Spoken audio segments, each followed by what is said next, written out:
can look at my previous tutorial, or if you are interested in manga or comic, yeah, you can look at my that tutorial. But I strongly suggest that if you're a beginner in the digital art industry, or if you're interested, this is a pretty important playlist that I don't want to miss. Cut theory is pretty important. If you look at my view about the concept of AI art, you will know that what we are trying to achieve is a combination of digital art, the art is the power of the computer, the power of artificial intelligence, as well as your creativity. So it's like a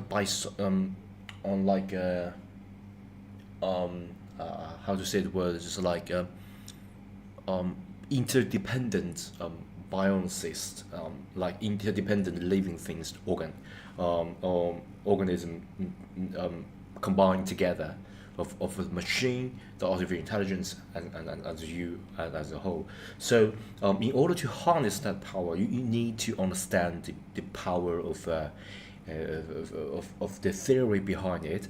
And for example, if you watch my computer vision tutorial, so I also have a tutorial for programming, and you will notice that a lot of time I spent with explaining the algorithm behind the computer vision, and of course that do help you to understand how the algorithm look at your work, and how they how they learn from it, and how they can help you, and as an artist, especially with the power of artificial intelligence, and of course computer, and such a powerful tool such as Photoshop, you can achieve a lot. So you are not only harness power of the traditional artists, but also with the power of the technology, and that will improve your creativity. And I think that's pretty great. And let me add one more story. Is that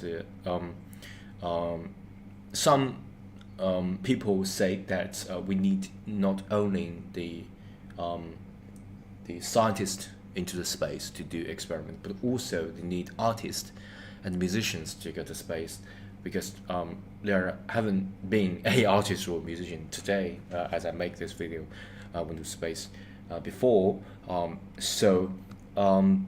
What if we send artists or musicians to go to space, and they see something, they feel something, and they can create something that amazing. Okay, so this pretty interesting things. Yeah, you need to understand the power of artificial intelligence, as well as great tools such as Photoshop. So you can combine this with your original traditional artist point of view, and you can create something amazing, just like you or artist went to space, and you can create something even more interesting. Okay, so yeah, enough of that talk. So let's just create a new canvas, and let me show you guys how to adjust the settings, because we are entering into the not music theory, but art theory, of color theory. So the first, of course, is the panel of the color. So here you can adjust that. Okay, so I'm currently at the color wheel. It's pretty important. If you are or if you have already watched my previous tutorial, sometimes we use color hue cube, or maybe RGB or something like that. RGB or HSB. I think HSB is also important. Okay, and hue, all that slider or cube is pretty common in your digital art creating. But since we are going to look at the color theory, let's just choose the color wheel. So give you a wheel and a triangle, so you can get a more straightforward view about it. So HSB, and this is a pretty common separation of the data of the color. Okay, so if you look at all that from a computer point of view, you can just know that different channel, different pixel, different information stored in each of the pixel, and you, as a digital artist, use the combination of it to make it convey a certain kind of emotion, or certain kind of or message. Okay, so that's pretty interesting and pretty amazing, right? So you just use the combination of pixel and convey the information. Okay, so edge hue, right? So if you just this is a slider, okay? So if you change the hue and you can see it's just a change of the little dots around the wheel of it. So it's a slider, left and right. So left and right, just one circle. Okay, so the hue, the changing of the hue is just changing the whole color of the color wheel. So yeah, I think it's pretty straightforward. So that's the reason why I changed this settings for you guys, so you can get a clear view of what is going on. So hue, the hue value changes the whole color of it, and of course the saturation. So if you choose a certain color, for example the green, something like that, and then you can use the S slider to change the saturation of it. So as you guys can see, it's moving of this little dots. So if you left, just this place, and right, just go to that place. So if you change that, okay, and you can also change the saturation as well. So essentially the saturation just change these places. Okay, and of course there is a B, brightness, or if you click and drag, you will notice that it's got this way. It's like the cross road. Okay, so this road and this road go crossed. Okay, so like going this way or that way. Okay, and of course you can change the S saturation as well, and then you can change the whole completely hue value as well. So this is a pretty straightforward view to memorize that. So every time when I mention the color palette or color wheel, you can think of it this way. It's just a kind of a visual representation of HSB settings. Okay.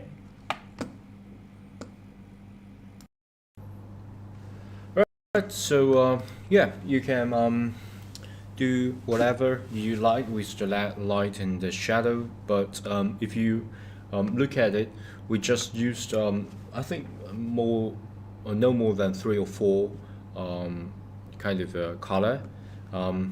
This is a good study, a good way to study is that you can move it,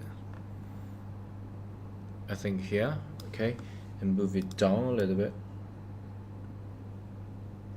I think here, and you can get this color here, so you can find it easier to later study. So first the stock is dark color, so R and this is darkest color here, okay, and you can use R here, right? R we got this lighter part, and I think this part,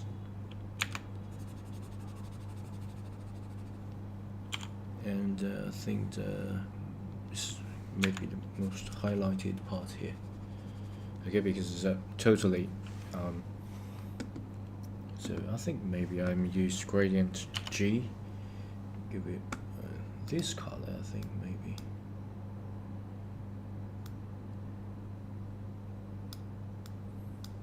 As background so you can see, right?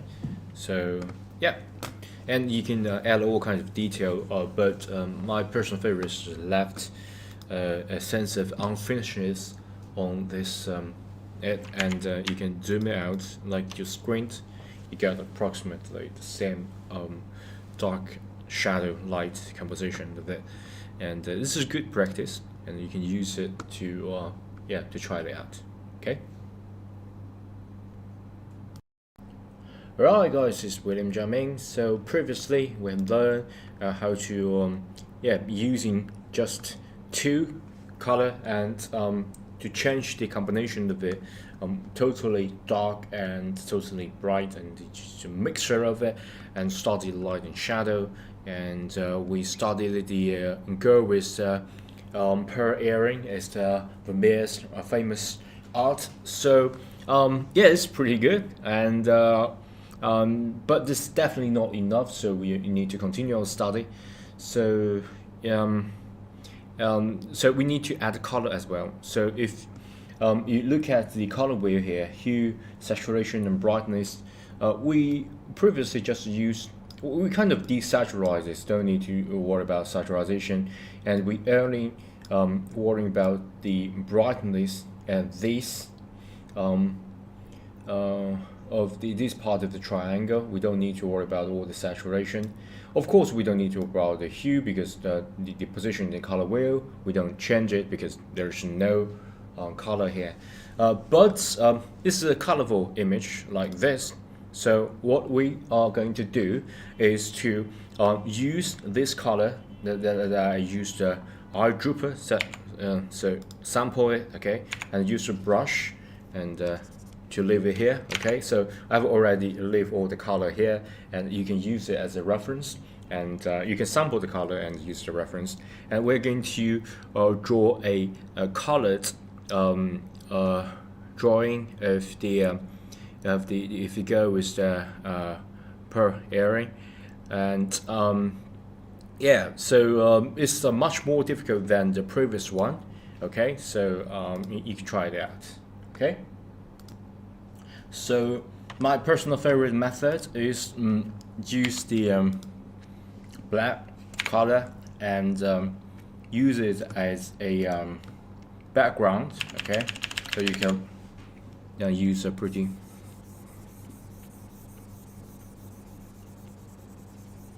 alright,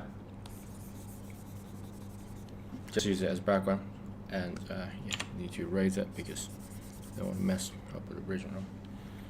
Alright, so yeah, and then you can add in the outline of this.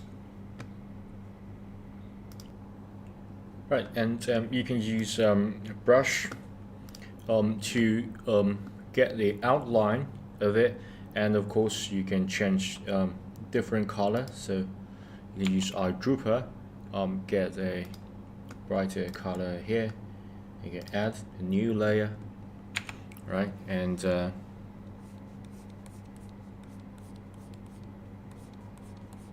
just approximation. You don't need to do something too crazy, just approximation of it. And you can use things here. Eyedropper, we get this dark color, and maybe a new layer.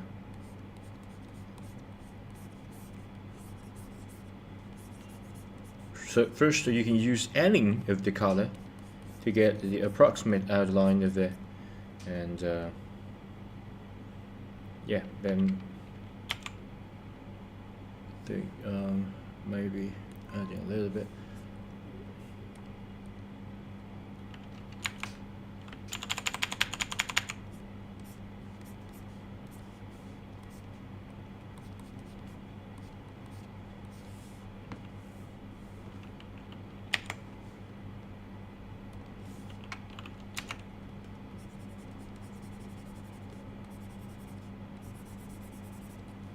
Alright, and of course dark color, just bigger brush.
right? So yeah, and of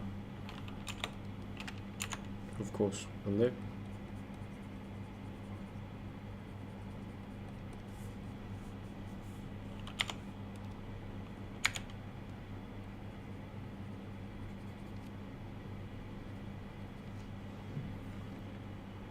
All right, so you got the basic, and oh, of course, so we adding the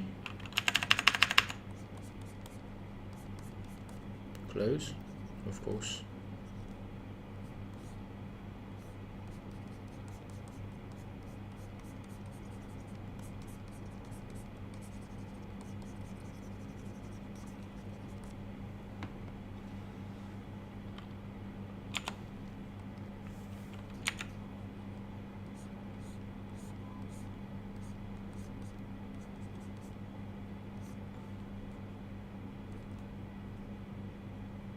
And all that I think is just a dark color, so just alright. Alright, so yeah, let's add more layers and blend it, especially the face. Okay, so let's add a new layer. Right, and let's start with the blue part. Okay, I think because we need to add more transition. Okay, so we can fine tuning it, make it a little bigger, right? And say, sorry, zoom out. Starting from this place, so I think this part got a little bit dark here. So what I'm going to do, I think, alright, I think this part needs to be raised a little bit.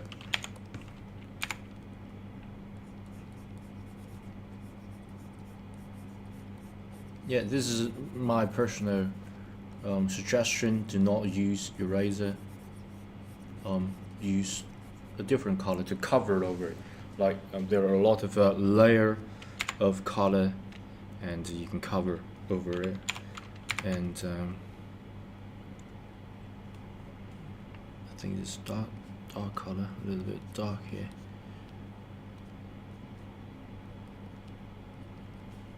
Right, and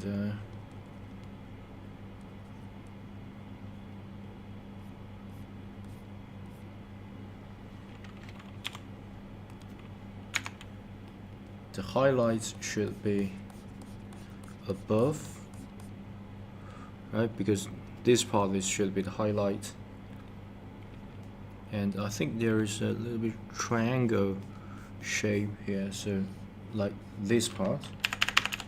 Okay, but since there is no changes, I'm going to manually increase it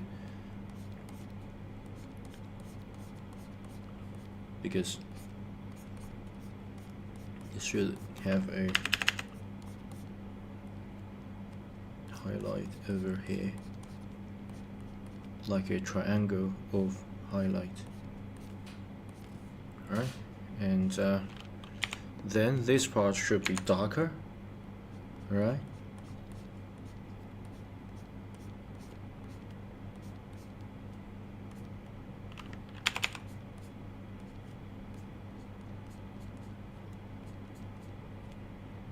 and this part should be even darker, so you can fine-tune it, make it smaller.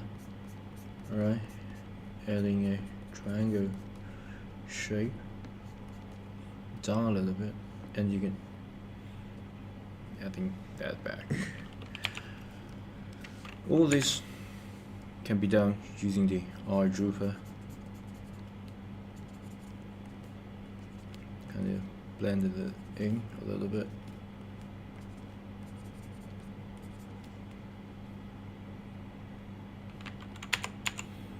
Because there is some of the texture here. I'm going to add in there a little bit, but nothing too crazy.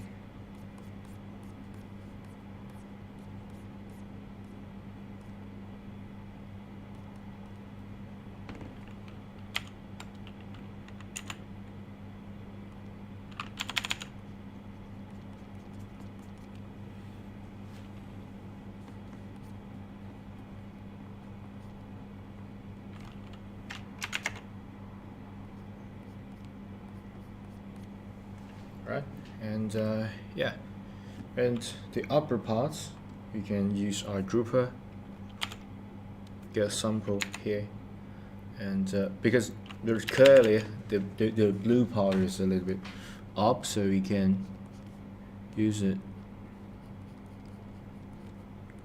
to overlap it.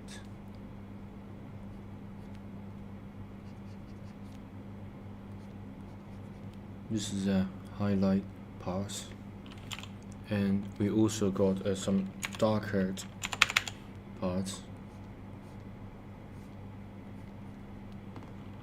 even darker. If you don't want sample, just adjust just this, right?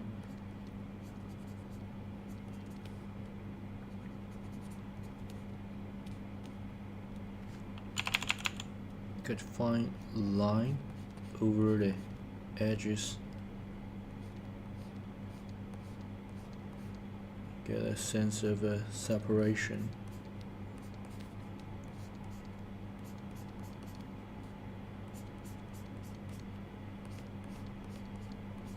Right?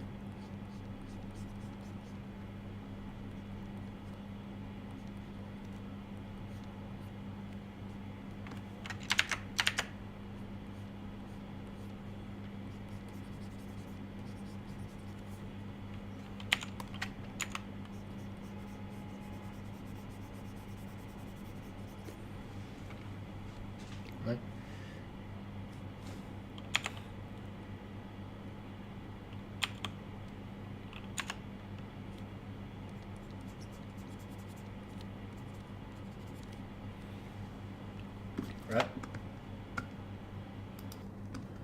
Right, so let's continue to add a little bit knots at the top. So we got a knot here, right? So what I'm going to do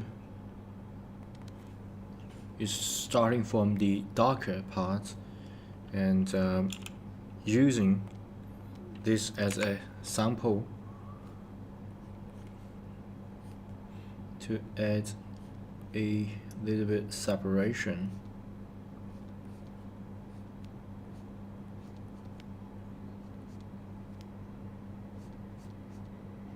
I think approximately here.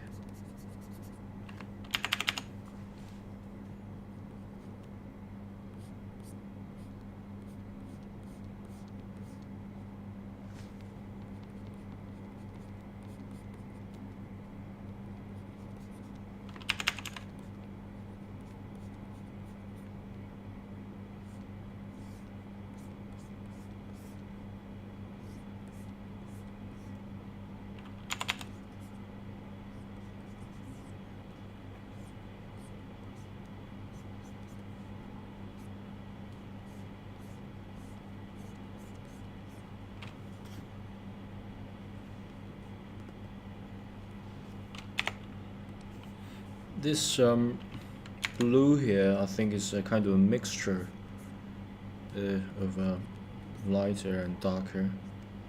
So yeah, you don't need to be too precise about it, because you can't possibly just do the great replication of it, but you need to use this like this root, even though it's silly, it's hard, but you need to do it in order to train a sense of observation. I think this part especially is pretty interesting, right? Because you go like it's already on the yellow, but they add a sense of fusion of a blue here.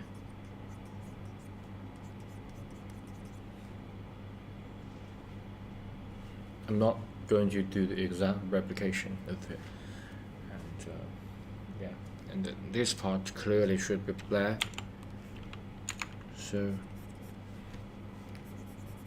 let me replace it.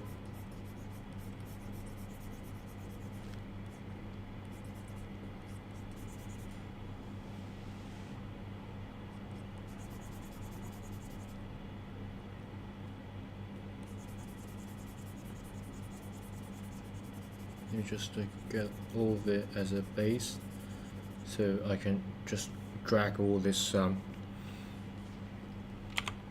part down. Okay, so you can drag this part down, right, like that.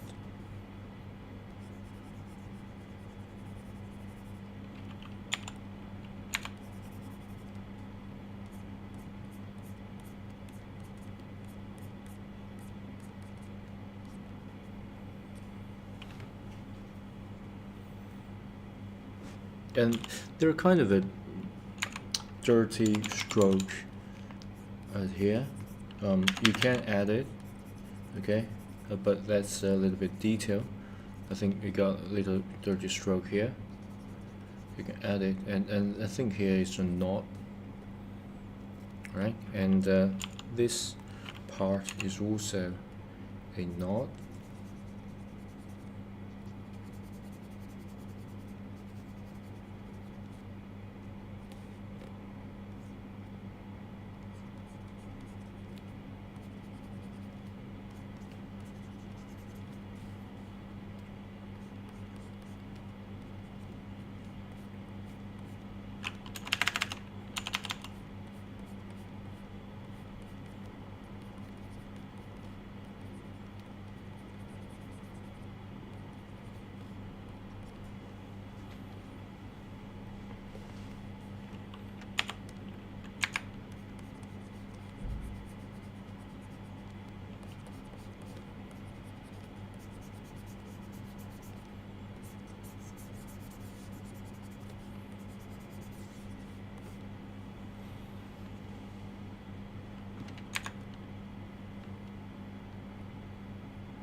Right.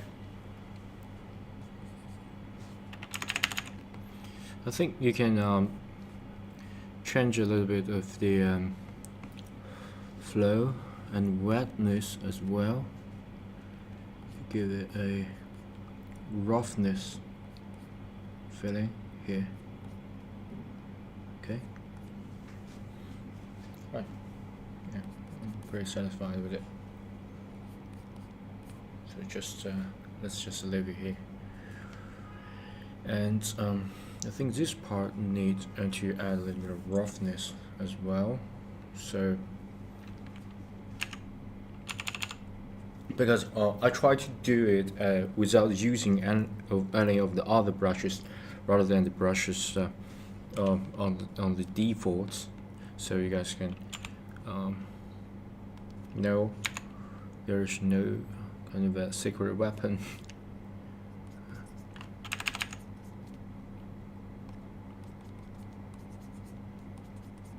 But we can use a lot of things because it's digital arts, and digital artists can use a lot of the help of the current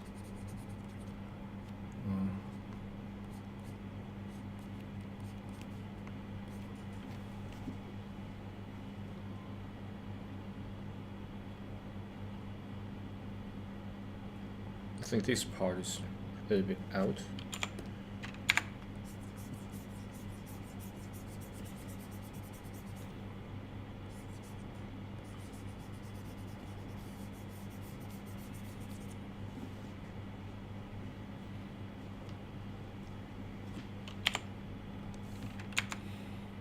So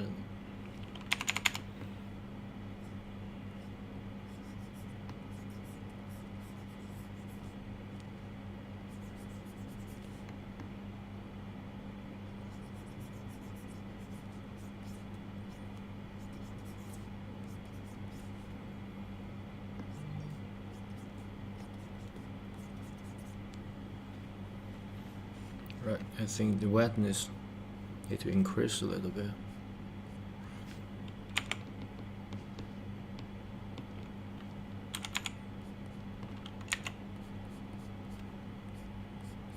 And I think we can use the smudge tool.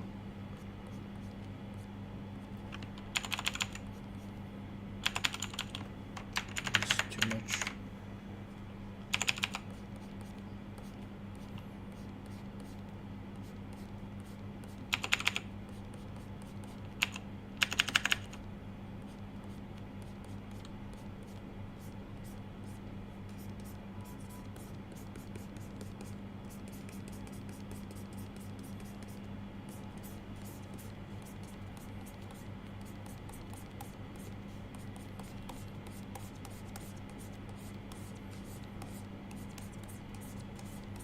Okay.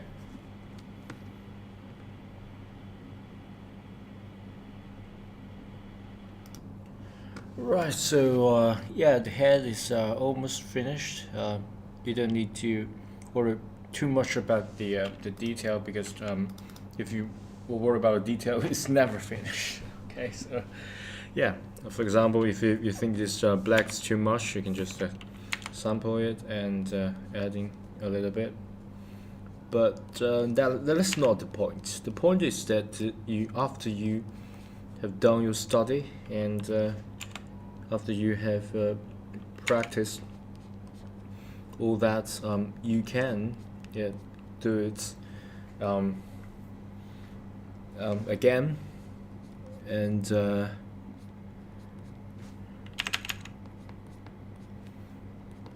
this is just a quick practice, and yeah.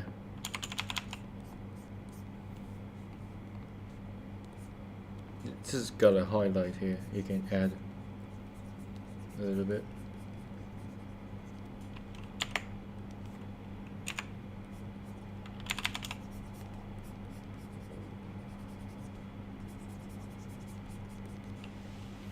You can manually adjust the highlights.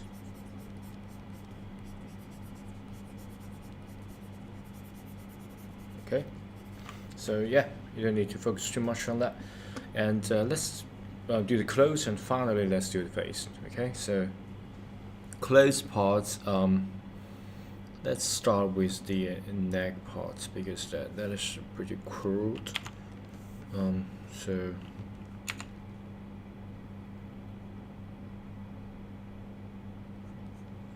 things here.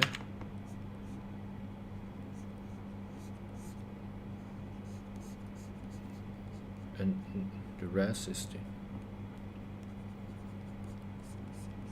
dark side, so you can overlap rest as shadow.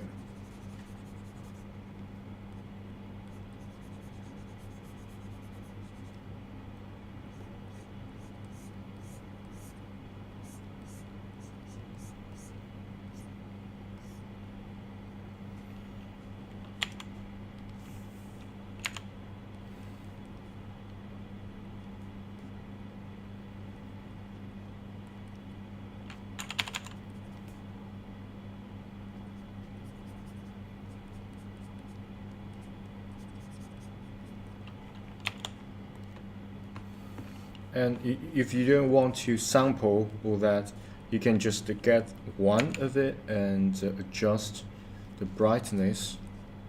Okay, this is also a pretty common practice. Okay, this is called airing here.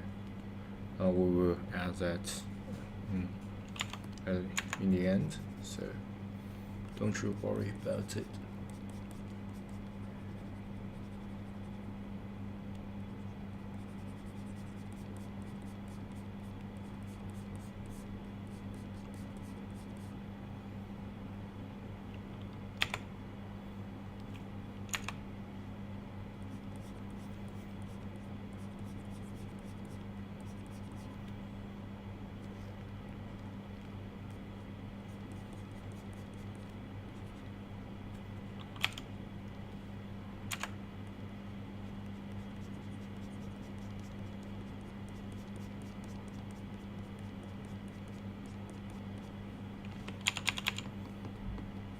And you can change hue as well.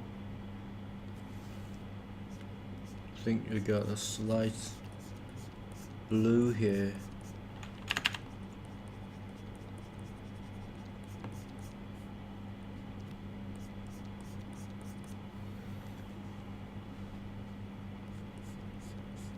Here as well.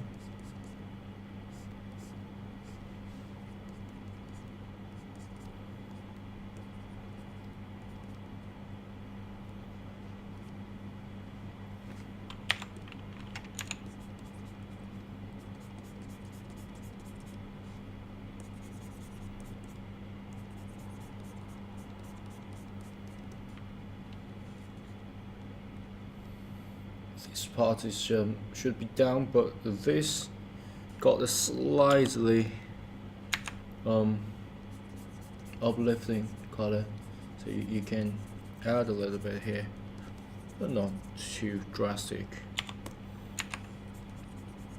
And the rest of this you can just safely get that dark brush.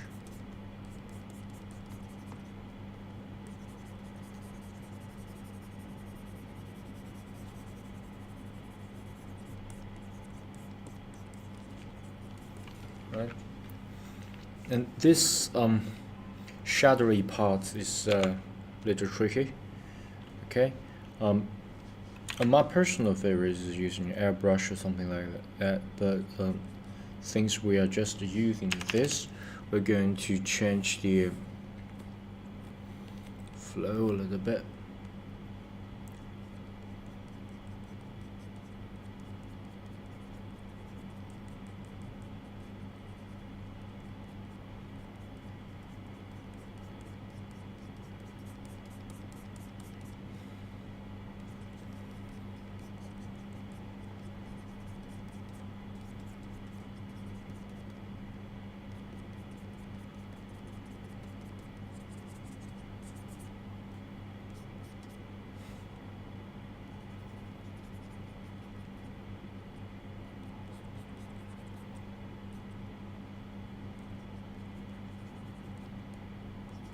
You got lights at left and right side, so you can add that a little bit, like just round.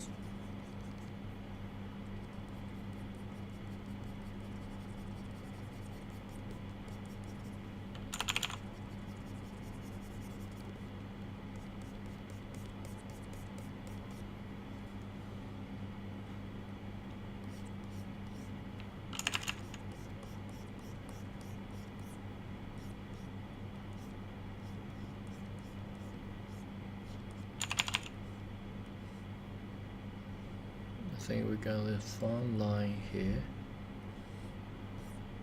and this is the separating points.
And this part is lacking, so I'm going to add that.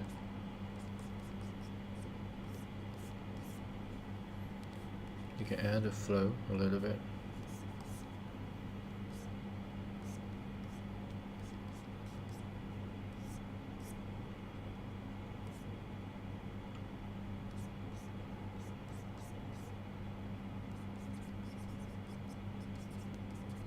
the gray area can be a light area.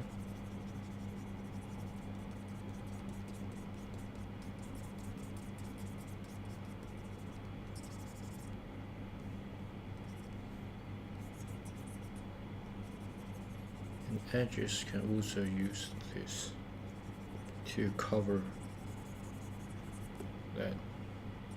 this part.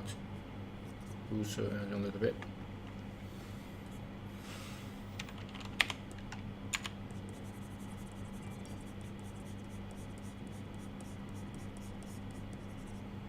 Right, and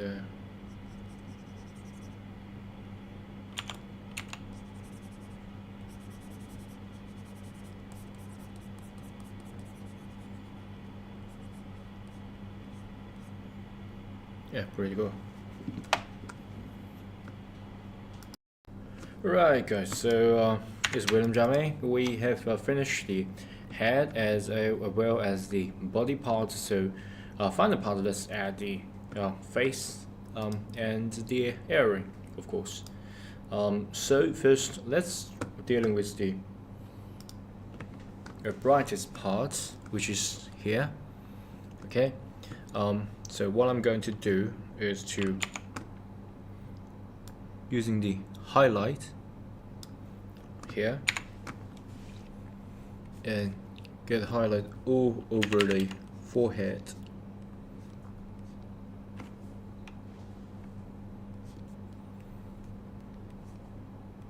And over the nose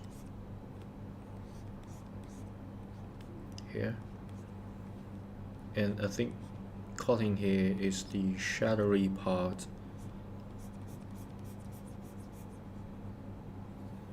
This is the brightest.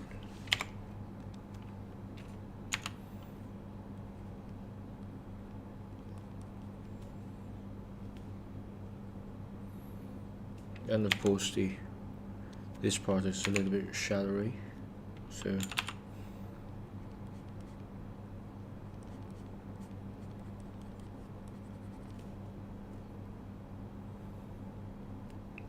this part is all shadow, so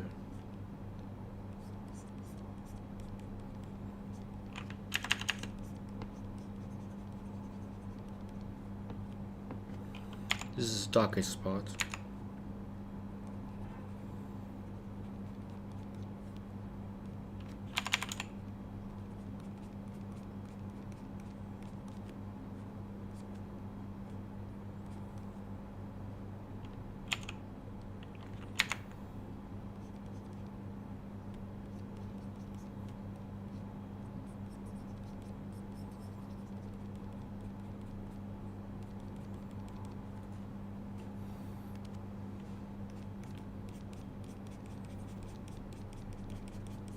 Use some smudge to soften it so it will be not so rubbed.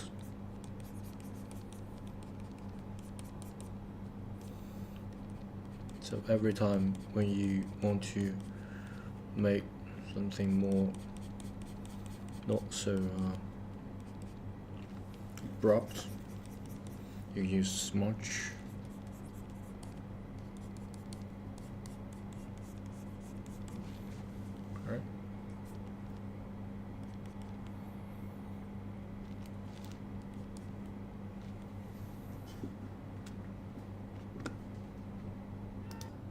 Right, so yeah, let's continue the face. Yeah, because I smudged a lot, so I paused a little bit. Basically, just sample different parts of it and using different sizes of the brush. So yeah, I think this darker side also needs to fine tuning as well.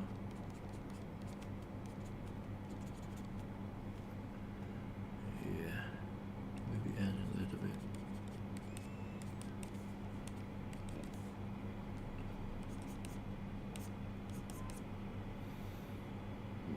Yeah, and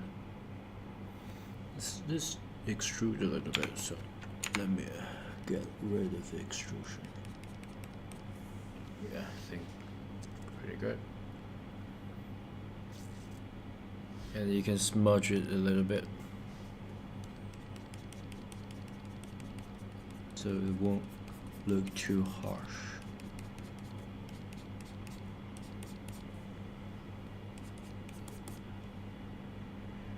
Yeah, and it's add the earring.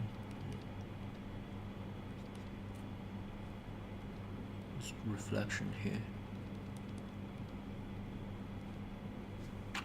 Dark that a little bit.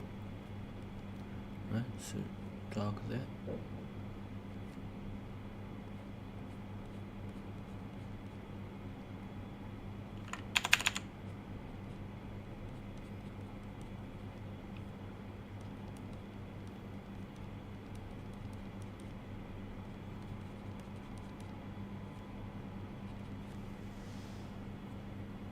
Alright, so,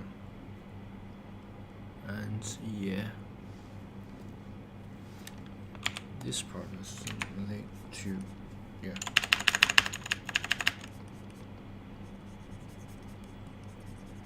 accentuate a little bit.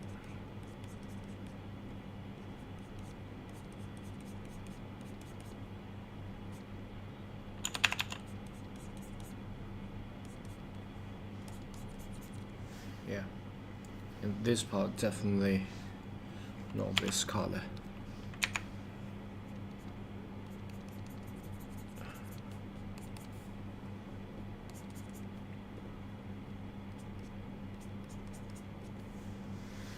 Right, and yeah.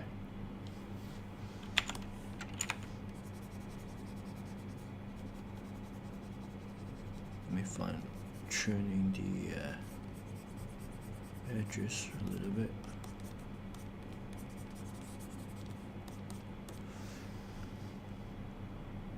And then if you're not satisfied with this because it's too dry, you can just smudge a little bit.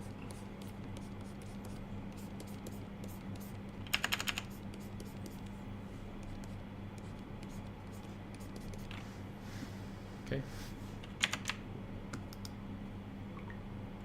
Yeah, and this eye is a little bit.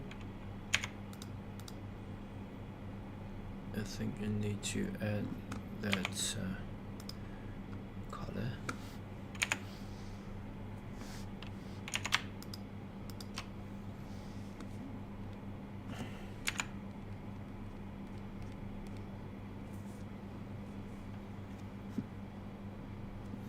Yeah, clearly the sampling is not enough, so I'm going to manually add in the darkness.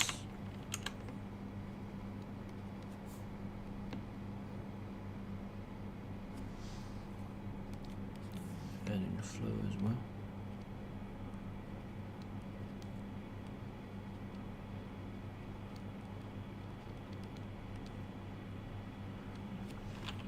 And there is a right side reflection.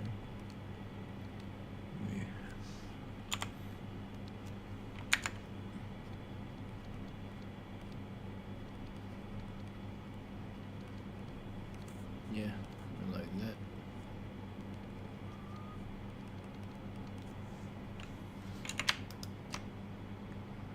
that. It's a little bit weird. Yeah, let me add in the brown a little bit. Darkened brown. I don't want like to extrude.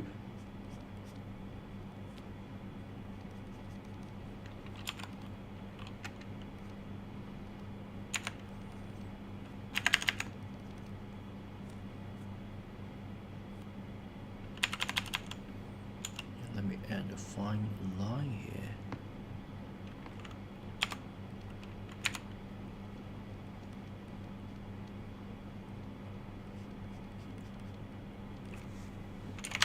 Yeah,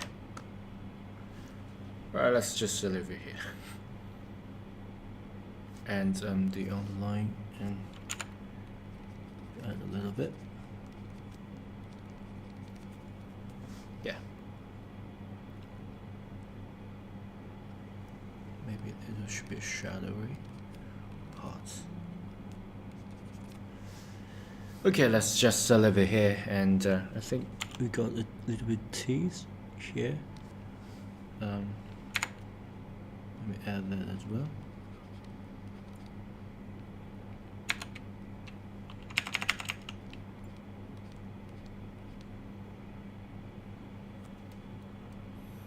Adding brightness, desaturize, adding brightness.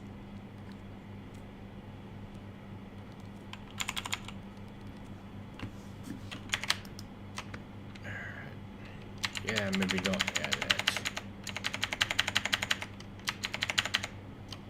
Yeah.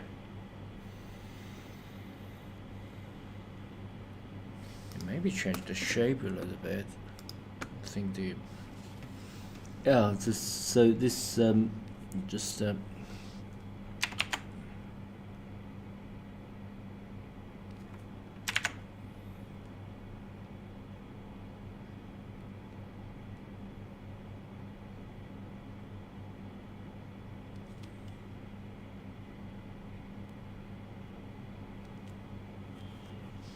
yeah, maybe not do that because I got a bad feeling about changing the mouse. Let's just leave it here. Okay. Yeah, pretty good. So yeah, that's because you can always refine it. But my personal recommendation is that do not spend too much time on the practice drawing, and yeah, you can practice a lot of time. And previously is the practice with the light and shadow. I think if you are doing the practice, each of the practice just got I don't know, 15 minutes approximately, and just do it quickly, quick study, quick practice, and yeah, you can do that, and practice a lot, and you can continue the tutorial and continue to learn new things and redraw that again. So this is a good way to improve your art. Okay. Right. So I think there is still lack of because we got this this part is not pretty natural. I highlight my screen. I think I need to smudge that a little bit. Okay, and you can use the combination of brush as well as the smudge. Okay, you can add a little bit here, a little bit here, and then use the smudge. Okay, so the smudge, if you don't know, is here to make it the transition more natural, because previously the transition is a little bit weird.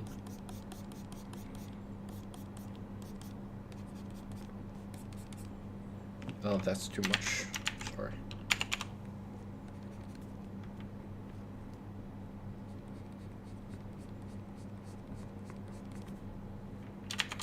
That's too much. Little fuzzy. Not what I want. Maybe just yeah. Maybe this. The eye is a little bit weird, so let me smudge that as well. Maybe eyedropper, cover it a little bit. Maybe a little darker. I mean, manually adjust that.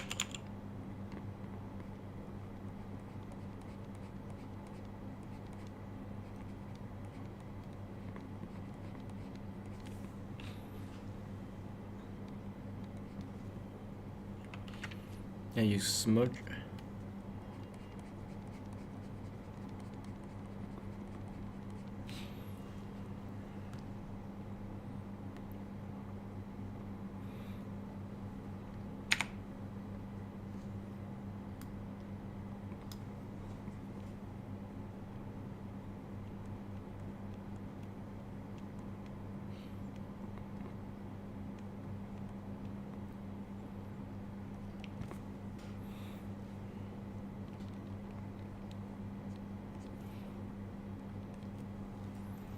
Yeah. Yeah, let's just leave it here. Okay, so yeah, let's just leave it here. Or else you won't never get finished. So yeah, let's just leave it here. And the lesson we've learned is let me use a different brush.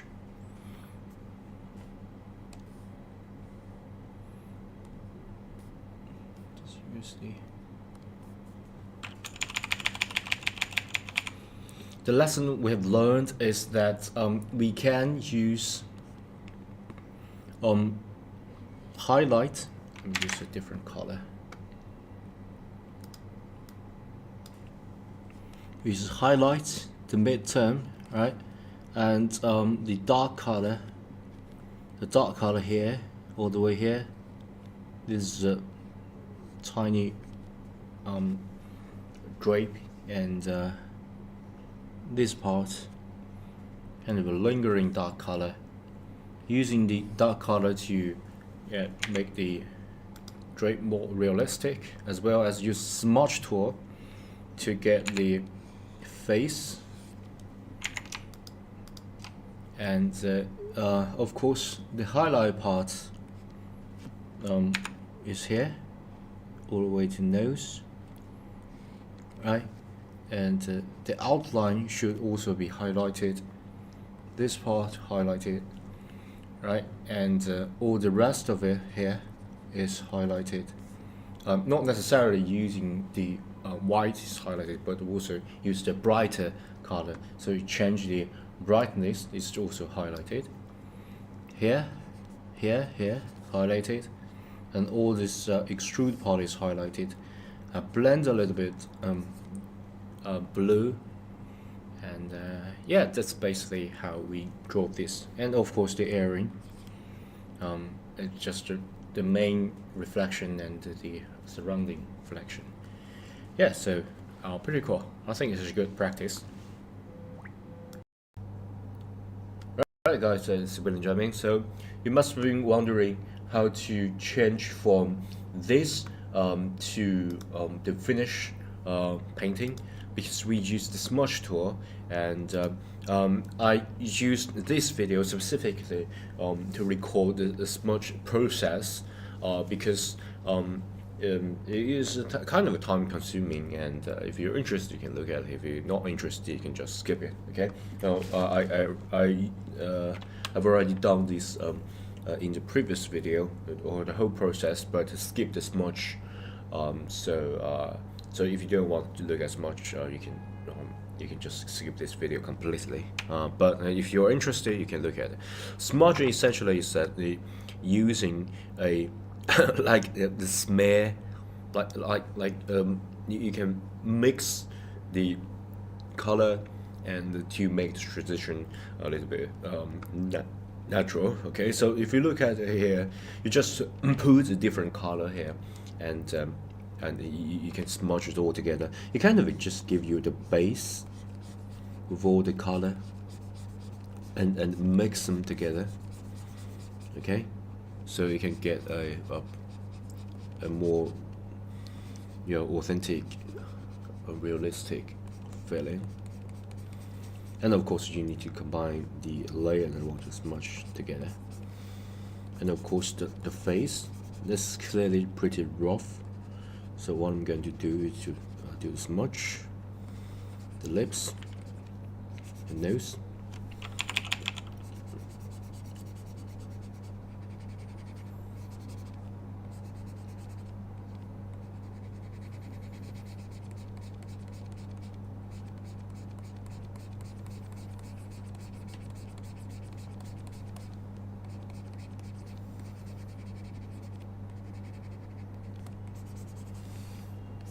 So this is my personal favorite. Is that you first time you just smudge everything, make it base color because we will draw over it. Okay, so let's new layer.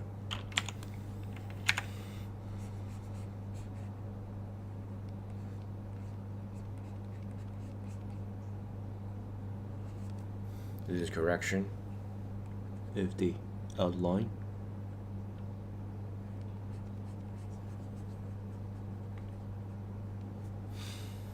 And where's my brush? Yeah, real oil brush. Let's change that to color.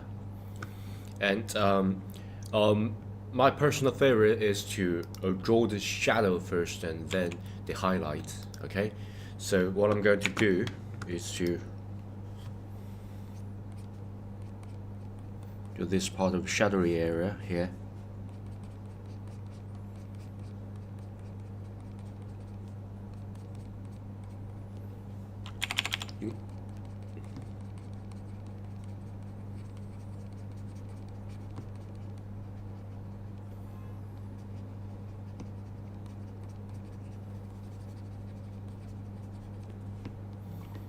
And you can change the color a little bit.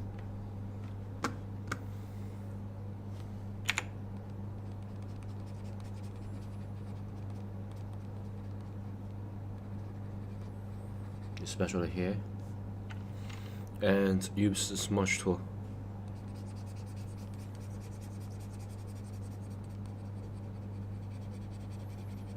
Because we don't want this bit too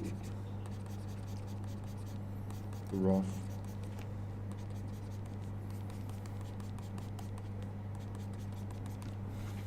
Then you can adjust the opacity as well.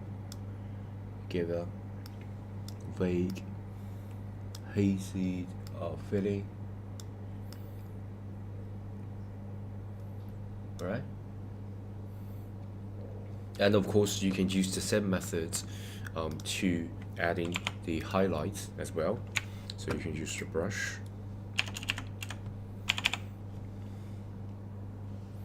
Adding highlight here. Remember the highlights this curve and nose and the face. Okay.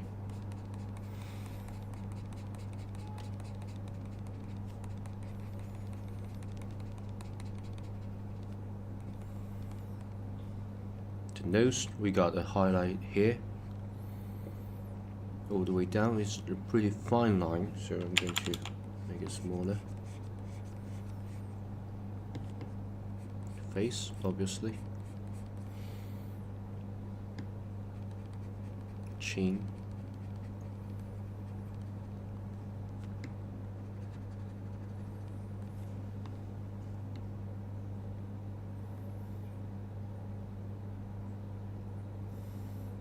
I think maybe this layer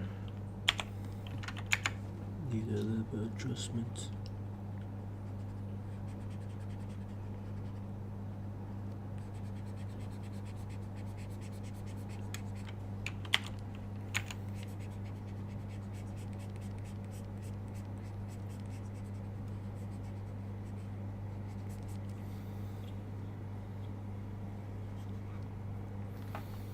Right, and the nose do have a certain kind of a shadowy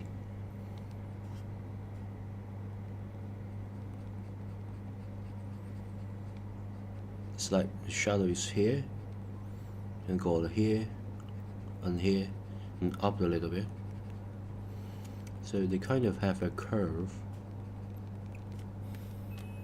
Darken that a little bit.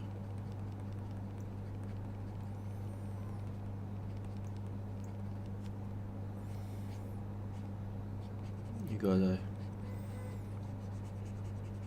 vague here.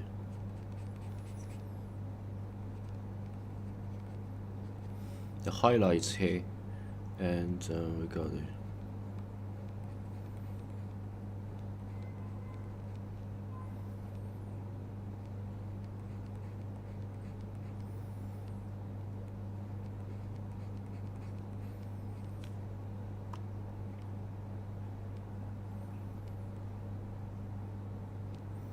this place.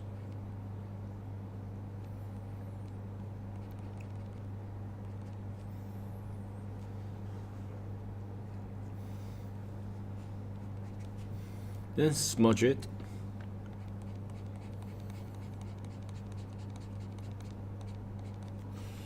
Before we do smudge, I'm going to combine these two layers together to merge it to get a better effect. Because it's you can draw above the layer, so it's like a constant merging process.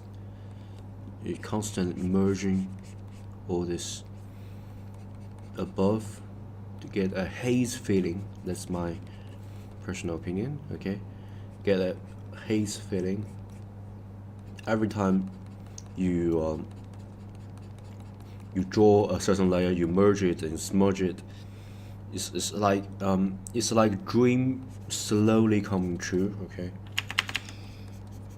like this is a pretty vague image that you got in your mind, and you don't know what it is, and you can't see that for sure, and you slowly smudge it, you slowly make that come into being, so it's a pretty good feeling. I clearly need to add a little bit lighten up color, so I'm going to pick it up. Right, you just brush and a little lighten up at the edges of it. Smudge it.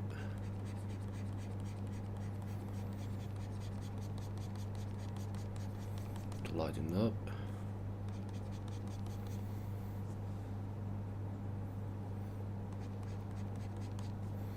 Alright, this is better. Okay, then I think I need to add the highlight here, and the nose shadow area needs to be adding a little bit yellow here. Then let's fix the eye. The eye clearly, as I said, is looking this way, but the approximation if the eye is looking this way, clearly not good. So what I'm going to do is to use that to change it. Okay, so I think this eye is this way. Okay, looking this way. So I'm going to fix it by change the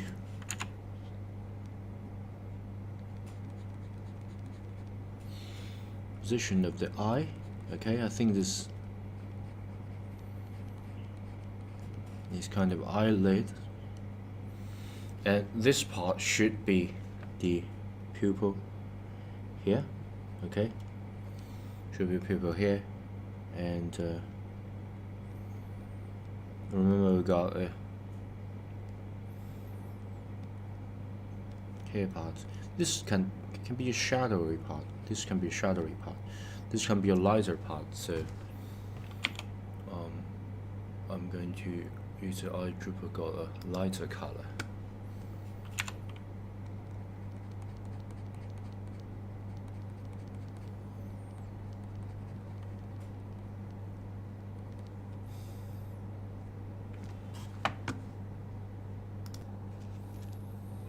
And you can use the fine line here to adjust the outline of it, and use smudge to then make the line vague.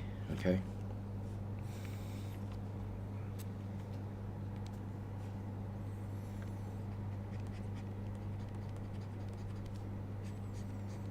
That's too much.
right? And then we can make it more standing out, right? And I think I need to using a push.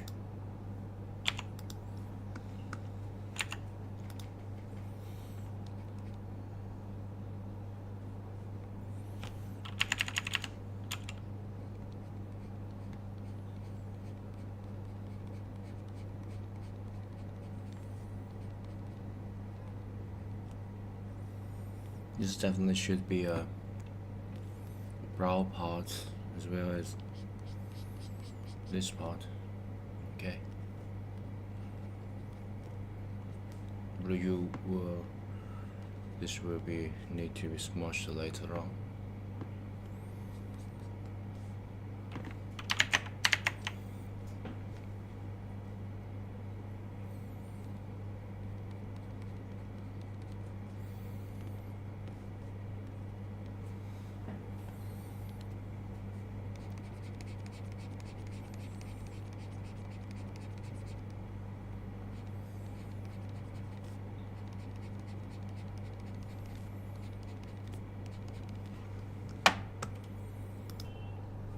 And I think I can change the opacity as well. So click and to change opacity. Yeah, that will show the stroke, but doesn't matter. I can add that using eyedropper.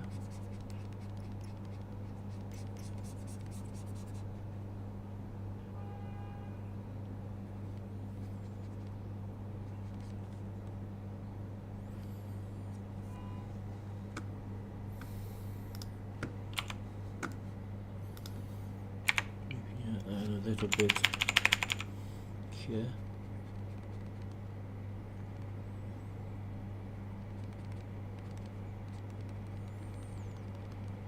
And use the smudge tool to make it more natural.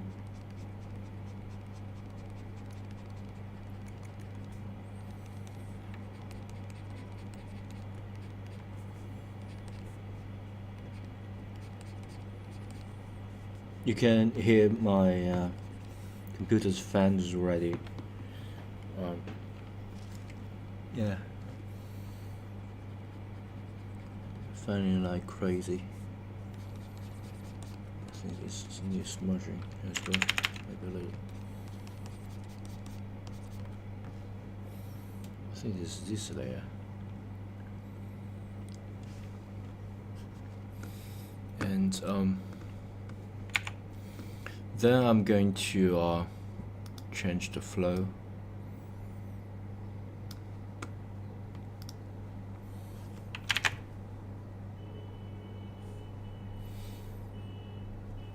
And maybe add more highlights here.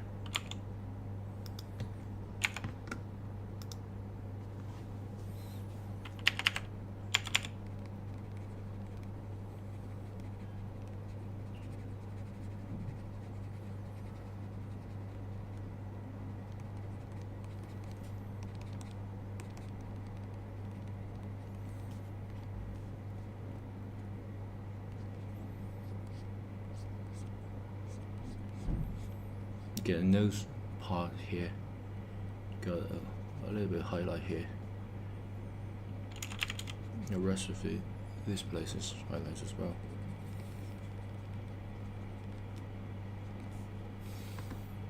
And this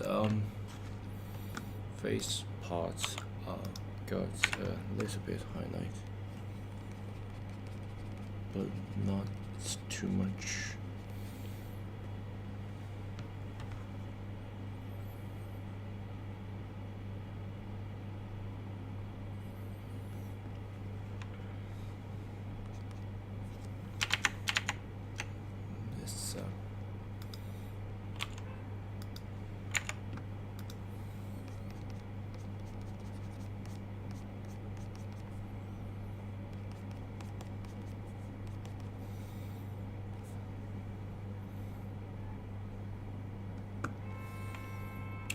think we can merge all that together so we can use much better.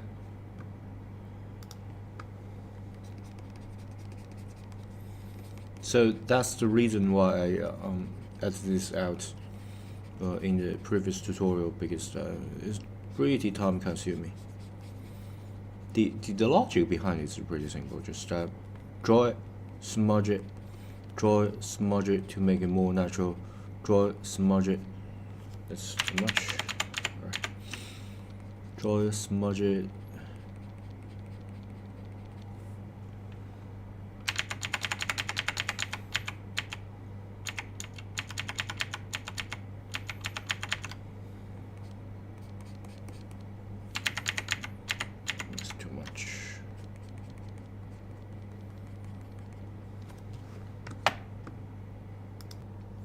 Right, and yeah, so you just repeat the process. You add a little bit of color, you smudge it, and you add a little bit of color, smudge it. And here is another trick for you guys, is that you can use the Gaussian blur tool. So you choose the layer here, and you use the image, and you can use the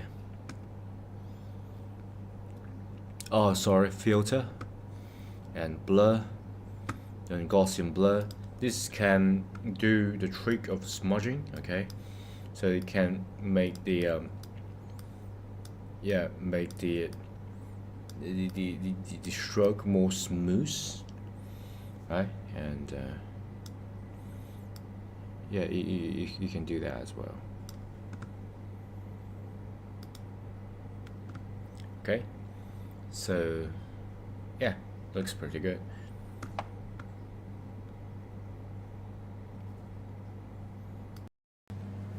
Right, it's William Jamming here. So let's practice our color theory and yeah, on some of the portrait. Okay, so if you search, let me just give you this Google search. Free reference images, you can find there's all kinds of Unsplash and Pixabay website.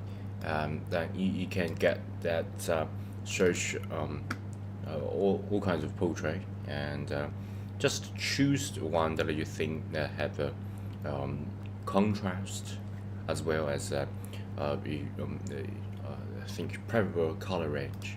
And I've already got that for you. So on the Unsplash website, I found this image. I think it's pretty good for you to practice.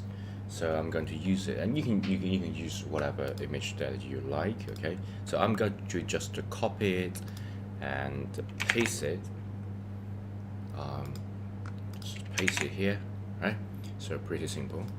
And once you copy and paste it, you just our image, and you can just choose this layer, Command T to just at your appropriate size. Just move it maybe approximately here, so you can draw your layer on the right side. Remember to just add a layer. I'm using Chaos Real Oil, and of course you can use whatever you like, right? And let's use our Drupal to approximately get this background.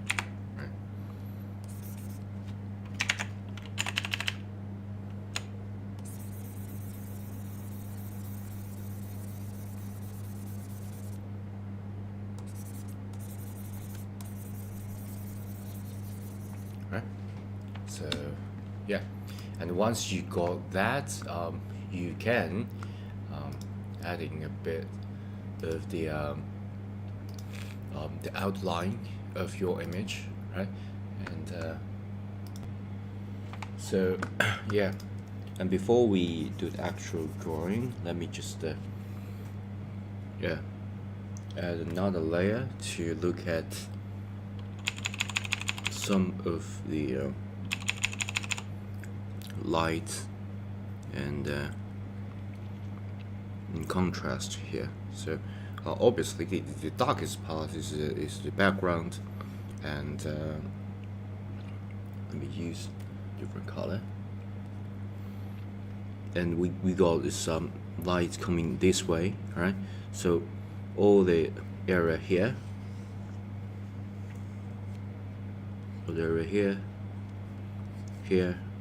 here, right, we'll get light and all the striping area, right?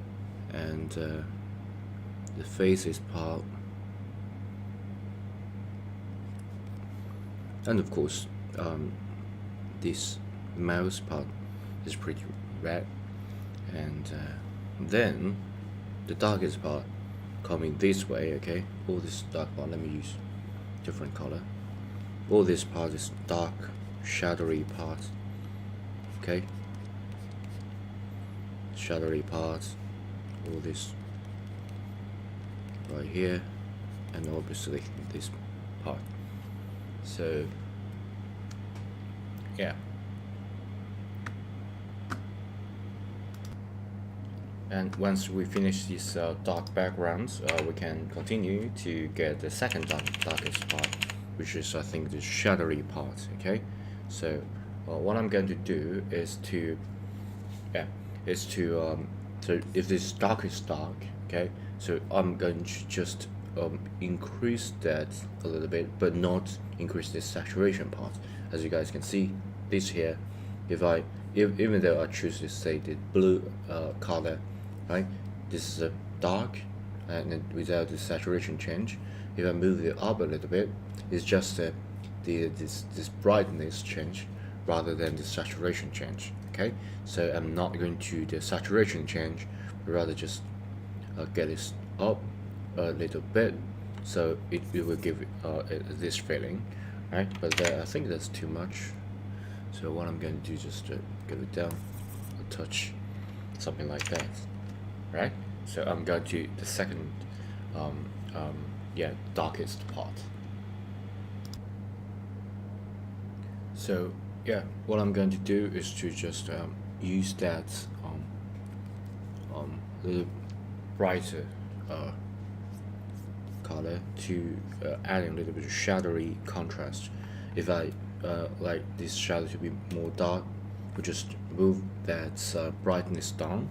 For example, here I'm just going to use pretty dark.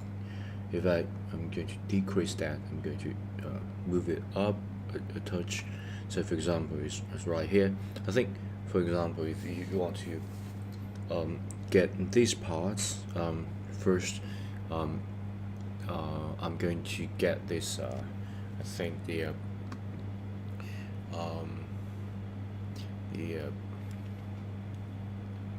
with this color, right?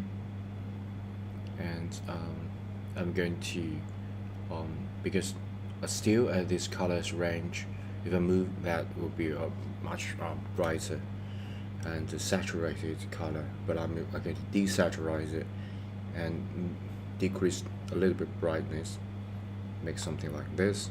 So when I am adding this, you'll get something like this, right? So, and this shadowy part, so it got decreased, got this shadowy part, right? And this got this darker color, get it down still, something like that, okay? And of course this shadowy part can be just adding this color, right? Blend it a little bit. We'll blend the later on. This darkest color, I'm just going to drag it down, just make it black, and this darker color, make it black. This obviously got this here, right? This pretty dark color, right here, and then let's deal with the light color. So yeah, just get this contrast, right? So let's dealing with the brightest part. The brightest part is I'm going to use the color range here because they got pretty light, the pretty bright light. I'm going to add that contrast, even though the original image is pretty blending lights, so like soft light, but in order to demonstrate the color theory that we discussed, I'm going to add this contrast. So I'm going to add in the brightness to near to the top of it, but because this light is overexposed, so the saturation got dropped it down. Okay, so I'm going to use a color like this, and yeah, let me just create another layer. Right, so dealing with this arm part, this neck part, and the face, right? Yeah, so something like this. So you got this nose part, the eye, got this reflection here, and let me just like this, right? I'm not going to focus on detail like you squint this image. So if you got a zoom Z and holding alternative like zooming out, you just get basic contrast and basic saturation, right? And you can extract, yeah, just make it just exaggerate it a little bit, right? I think we got this light up a tiny bit, and this part I think we can add, but not too much. So I'm going to just tune it down a tiny bit, right? Just tuning down, something like this, right? Just tuning down. I think I got basically the same color here, so I'm going to tune it down a bit. This part we got to tune it down, not as much as the here, and of course you can then tune it down a bit to get this right side working. Since it's the ongoing process, you can just got it down, touch.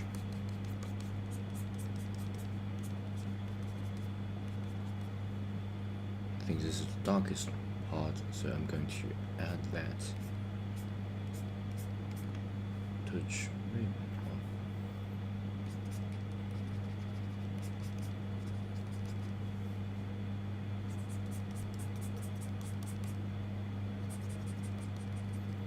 The pattern on the clothes, I will deal with that later, right? For now, just focused on touch or different color, right? And yeah.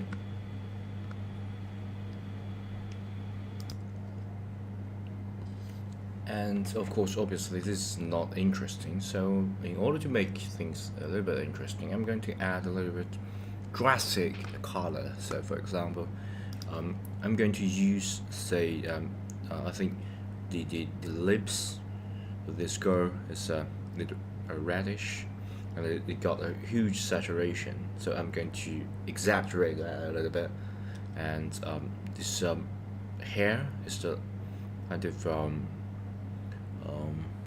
like it's golden, so I'm going to exaggerate, like make it a huge saturation and brightness to make it like a sun's, and add a little bit of color to her clothes because her clothes are a little bit plain, so I'm going to exaggerate a little bit to make her clothes look more colorful and got more dots on it to make it like shine and blinkering, right?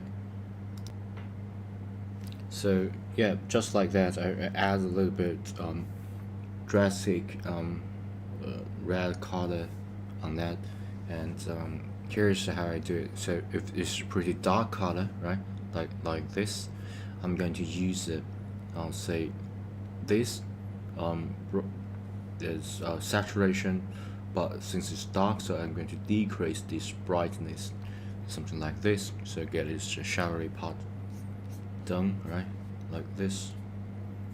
Got it a little bit outline, right, and once to the left side, I kind of increase the brightness, right, increase the brightness, but the saturation can also hold, so I'm going to add that, right? And so for this arm part, this got a decrease of the saturation, decrease of the brightness. I think most right side, this part goes darkest, so we need to add this way, right? And the middle here, you can't get this division too, outstanding, so I'm going to blend that later on. But just for now, imagine there's a line here, and right side is just like the blends of and just get a smaller blend of this orange-ish color, and got this up and her finger like this way, right? And and of course the arm part, we can use the same technique, but I think this part approximately will be as bright as this part, so I'm going to use the color like this, right? So eyedropper. This is just a simple comparison technique, okay? So if you think that the two area is the same, you can just use it as a same.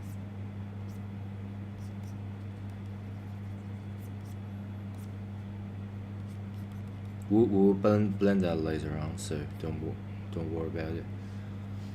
This should be got up.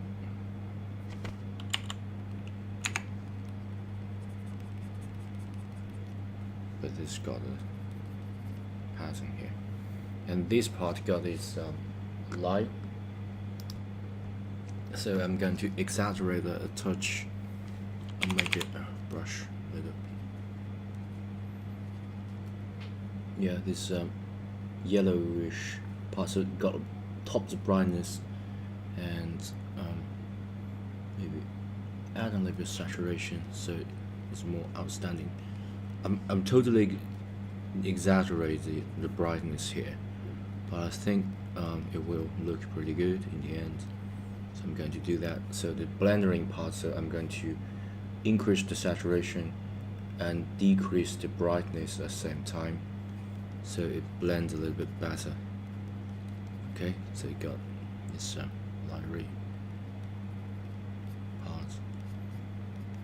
Yeah, all that is just to help me to blend later on, right? And let's just fill all that with that. Right?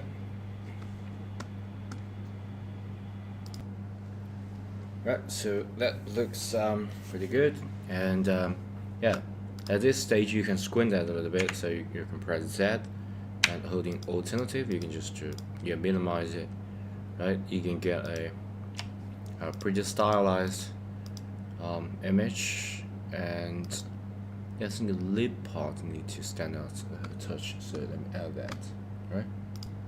So I add that, I think the upper lips and the lips down is a little different color, so I'm going to just adjust it a touch, and I think the upper lips is kind of a desaturated a tiny bit, so if I just use this as a reference, okay, and then desaturize it, so it just goes this way, but if you go this way it just should become too bright, so I'm going to turn it down a tiny touch, right, and adding this outline, and yeah, here it's just drag it down, right, just adding this, and this part I think we get the outstanding nose outline here, so I'm going to use this, but desaturize it and make it a little bit bright to get it outline, right, like this way, right, to get outline here. This face part is the part is should pay special attention to, is that we got a special ability to just to recognize the face, and and this part I think I'm going to add with a pinkish color just to make it more interesting. Okay, maybe add pinkish color like that, and let's add more pink. And I think the necklace part needs more pink too. Let me desaturate them a little bit, and maybe this way. Just use a bigger brush. So maybe this area got a little bit pink.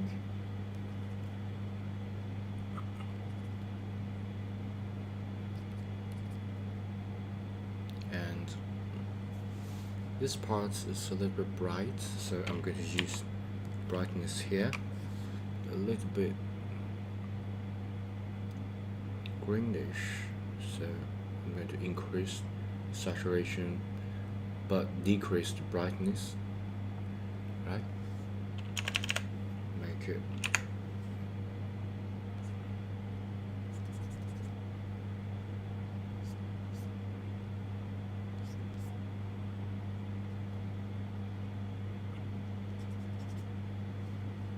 let me just increase the brightness a touch.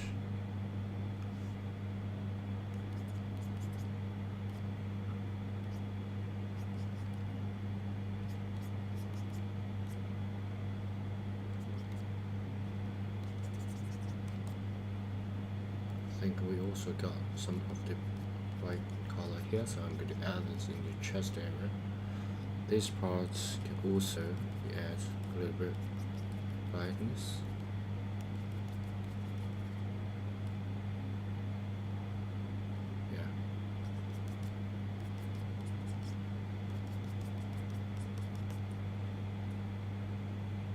This got a little bit because this area got it.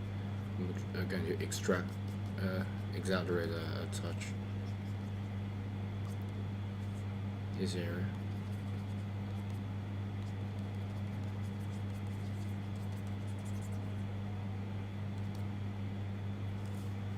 The pinkish part can also be more violet, so I'm going to add a little bit here. Maybe make it small, a little bit here, a little bit here. This chest part can get a little bit violet to show this. So I'm going to decrease brightness and decrease the saturation a touch to get this cleavage part on.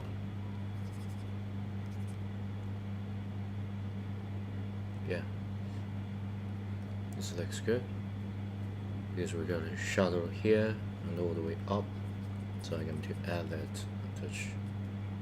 Got this part, so I'm going to add this as well. Yeah, I think this looks pretty good. If you want to squint it, you can just hold it. Yeah, it looks pretty good.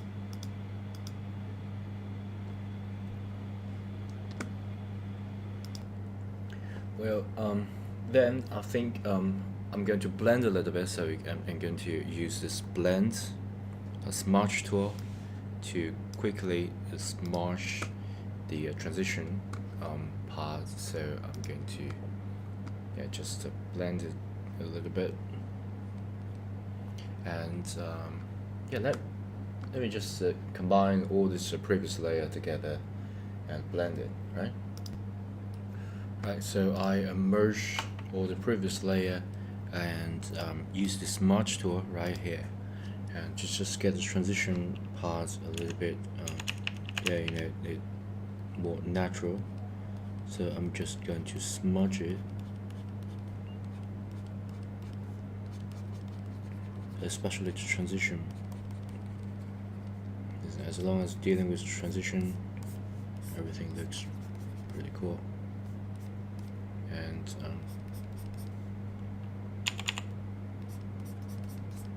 the close part, I think this is a little bit messy, so I'm going to smudge everything together.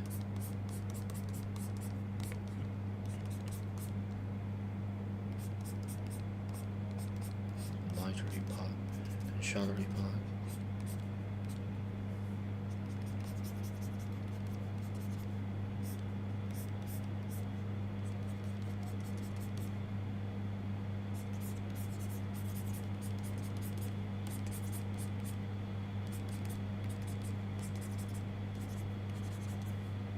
And especially if you're dealing with smudge with the face, you need to be super careful about, especially if you got a pretty dark color and pretty bright color. You don't want to smudge too hard, so we just just lose this layers unfinished feeling, right? So I'm gonna decrease this brush just to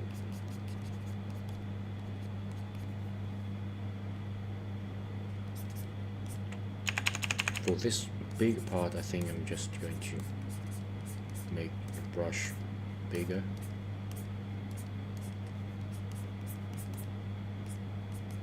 So they got a better blend effect.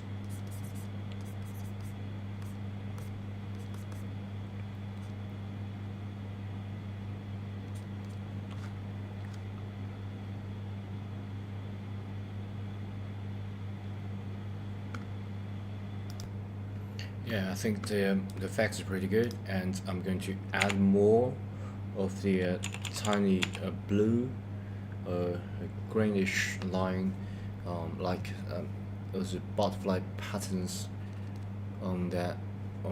So yeah, this just make more varied. Like you got this crazy thing out here. Here, just make it more stylized. Yeah, remember I'm using the wavy line, right? So if I want more dark color right here, just going to get this wavy line here. It's going to exaggerate that a tight touch, right? To make this pattern so bright, wavy color. Like this, and this is pretty bright, so I'm going to increase the brightness. Got this, and I think they got this line here, so add a little bit bluish crazy color, right? But let's increase the brightness, so we got this pattern feeling. Yeah, let me add something interesting, right? Got this blue, and let's just break it, because overall this does not have a lot of saturation. So if the saturation pretty high, you need to decrease brightness, or else you're going to break it. Right? So if you say you got pretty bright, and it's just a completely new color adding to your composition, and that is not good. And yeah, that's my personal opinion. So if you want to add say bullish color, you got a huge saturation, so you're gonna decrease that to make it less outstanding. Okay, so for example, got a crazy color here, I got a crazy color say here. So add a little bit of brightness, so I'm going to go up but decrease the saturation at the same time. So I'm going to add a little bit of saturation, go up like here, like here, add a little bit brightness.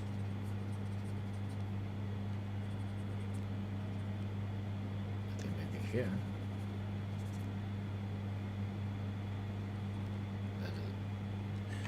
that dot is a little bit outstanding, so decrease that brightness as some of the dots, but nothing too fancy about.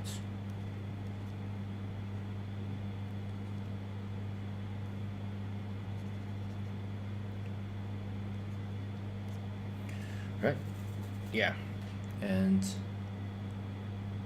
I think I'm going to add more of the red color. I think maybe here a little bit more to make it like a butterfly fly over her head. So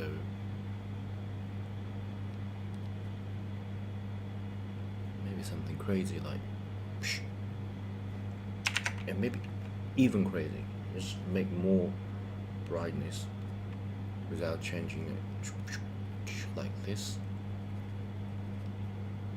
I think I can even go more like that.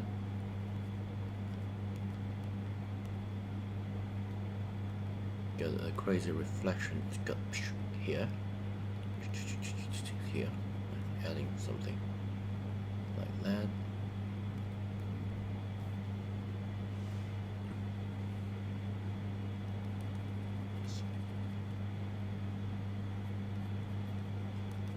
Just make this reflection even crazy. I think I'm going to add a little brightness color increase over the shouldery part, a little even bigger to get some like a glow in the dark.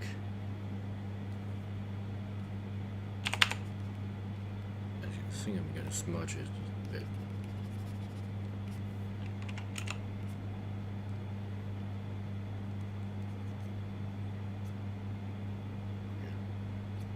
So get an outline.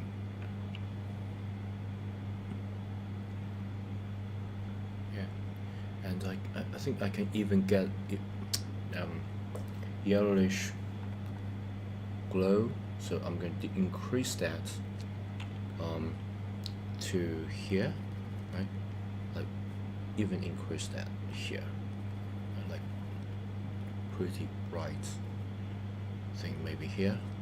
Add a little bit, and this reflection I can touch maybe here, right? This is the brightest color that I think I'm going to add that, like a little bit glow of her dress, like this, like glow a bit here, maybe glow at here. And some part of her dress will glow, like here, maybe add a touch here, maybe here. And the face, yeah, let's try a little bit here.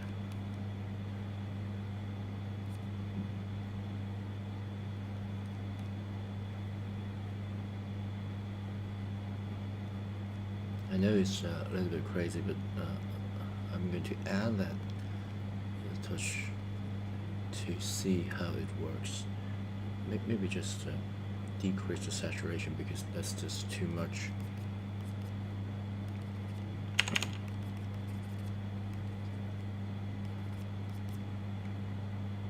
And hands, I think I can add a little bit of her hand because I got this reflection here. A little bit, yeah, and here maybe.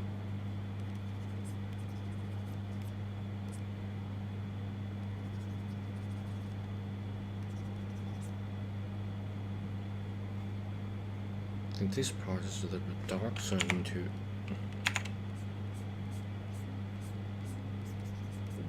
add that to make the shape right.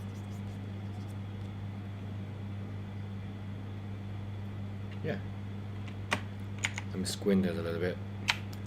The digitalized squint is just used to zoom in and zoom out, right? I think it's pretty good.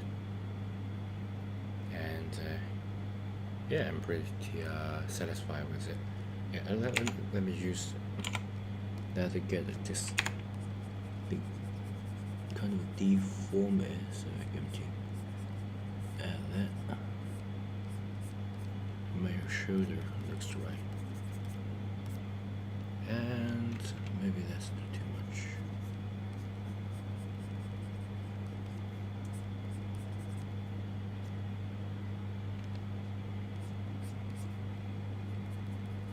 Get this right side corrected a tiny bit.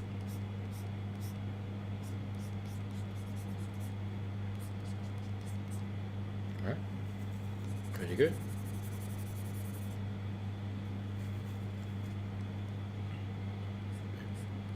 Just alright, pretty good, pretty good.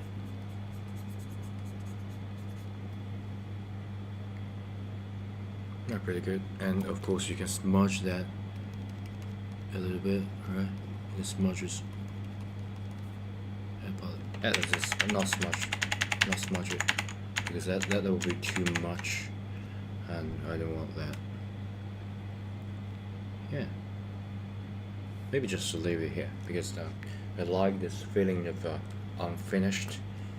But I think most of the part, especially the exaggerated brightest part, the hair, this grass lighter part, and yeah, it's pretty good. And we use the color of the lips as our inspirations, and add all kinds of exaggerated color on her darkest, say the shouldery part is the shadowy shoulder part, the arm parts, and this part. Yeah, we add a little bit of red to just make it a little bit interesting, add a little glow on her head. Let me add maybe this bright yellowish bright color. Just make it just, yeah, not smudge, but blend with this a little bit. Let me zoom in. Just blend with this.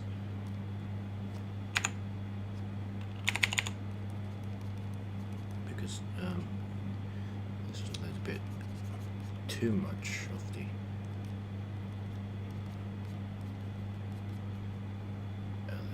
bright color.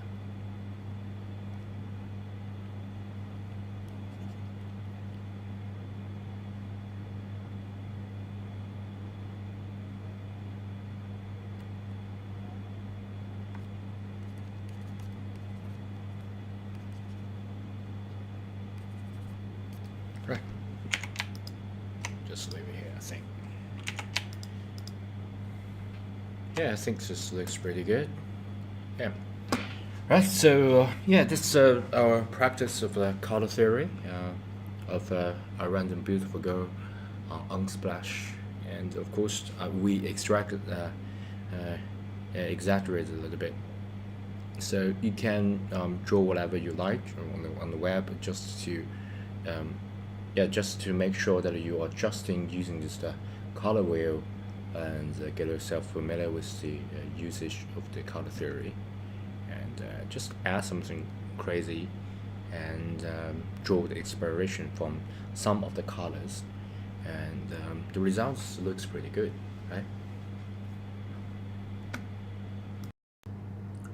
Yeah, sorry guys, my monitor is not bright enough, so I think this part still need to get adjusted. So yeah, I know that there's never ending process of adjusting your drawing, but this is obviously need adjustment. So what I'm going to do is to add that dress. You just add it, so just become more natural. Then yeah, here, and let me add this arm parts a tiny bit.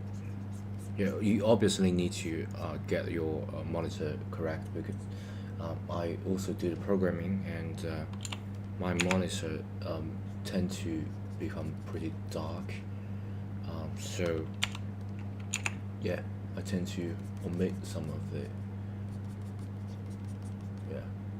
details. So I think maybe add a little bit bright.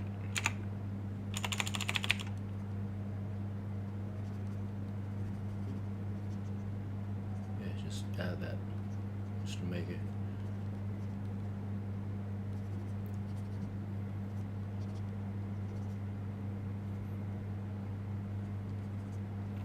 Right, so yeah, yeah. After add that, I think it's pretty good. Yeah.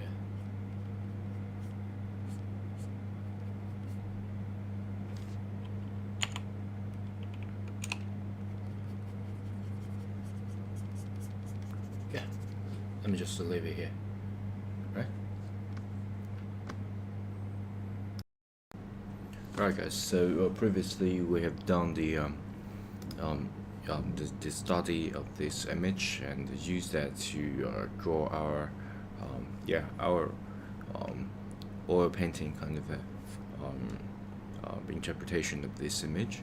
And if you look at what we just used, mainly because the dress and the skin color is the same, almost the same color, so when you use this part of the color wheel, I got this move this color wheel a little bit, so get adding a lot of creatively red color to get this highlight and dark area.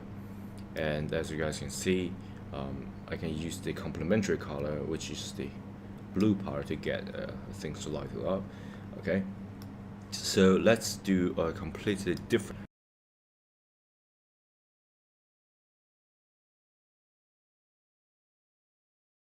Is that I find this a beautiful young woman at the Pixel Bay, and let me show you guys. And this image caught my eyes because the dress and the color, that just completely different, like the opposite part. So previously we are at the color wheel here, but now the main color is right here. Okay, so let's try to do that. Okay, so I've already got this reference here. So the main part of this image is like the blue one, so we're going to flip what we have been doing. So use this range, maybe just tilt it at left or right to make this image a little bit interesting, and adding a little bit the yellowish or golden color, yeah, to make a little bit contrast. So we're going to do a completely opposite of what we have just done, so you guys can get a hang of how to yeah, just use the power of a color wheel and just play around with the, say, the brightness, the saturation, and just to make things interesting, right? So first let's get this setup correct. So first is brush. Let me get you guys a real oil brush. I'm just going to use this brush. Things pretty cool. And once chosen it, I'm going to max it. Got this background finished.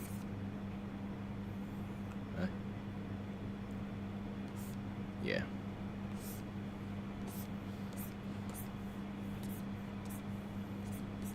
Yeah, pretty good. And let's make a new layer and get, I think mainly because this color is mainly about blue, so I'm going to get this bluish color, and let me just light it up a touch. And if you light this up, it will just be without saturation. Okay, so we need to increase saturation, which is I need to go to this right side of the touch, so I get a dark blue color. I'm going to make it a little bit desaturated and a dark touch, so pretty dark blue right here, right? So basically just get this outline of this. Okay, so yeah, I just got this outline of this dress, and I think I need to dark that a little bit, so I'm going to make the brightness down without changing the saturation, of course, because right here I'd like to make it pretty dark. This part is pretty bright, so what I'm going to do is to increase the brightness, maybe increase a lot. This part, this part, this part. Alright.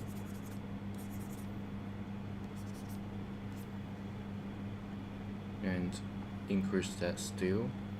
Got the shoes part. And maybe approximately here. Just get the basic outline. And like if you squint it, just get a basic idea of this this girl's figure. As you guys can see, I kind of exaggerate that a bit to get it more flowed out, like exaggerate it to flow more to the left. So her hand is holding this way, so got the stress. And I'm going to make it dressed a little bit, yeah, exaggerated, so get a more outstanding effect. And of course, her hair, I'm going to use another layer for her hair. Her hair is, if you look at the color here, it's like the completely opposites of right here. So what I'm going to do is to, increase. Because there's not a lot of light. It's kind of just like the sun shine from the top and got this brightened up, but the lighting is a little bit average, so I'm going to exaggerate a little bit to increase the contrast of the light and shadow. So what I'm going to do is to use a pretty bright color. Remember, it's like the opposite of color wheel, so I'm going to show a bit of a contrast right here. And the hand, I'm going to increase decrease the brightness, so get a approximately color like this. So like this is like the dark part, but I'm going to increase the brightness over here. So even though if you look at it, it's the opposite, so I kind of like to flip it to create a feeling that her hair is glowing, right? So yeah, let's do that. Yeah, as you guys can see, I just use a pretty dark color, like a greenish yellow. Got it here, and clearly that's not enough, right? So I'm going to increase a little bit brightness and change a little bit of color wheel, maybe to here, because if to left it's like a greenish color. So my comfortable area is right here, just like you can even use the drastic colors such as like this yellowish and pinkish color for the skin, but not like the greenish, because that would make this person look sick. Okay, so I'm going to move that right a little bit, and for the color wheel, decrease the brightness and saturation to the right. Okay, and move it down a touch, so increase the brightness.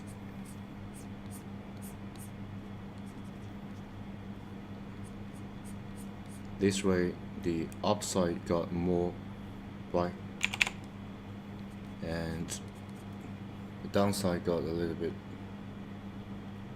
less bright, so I'm just get rid of this.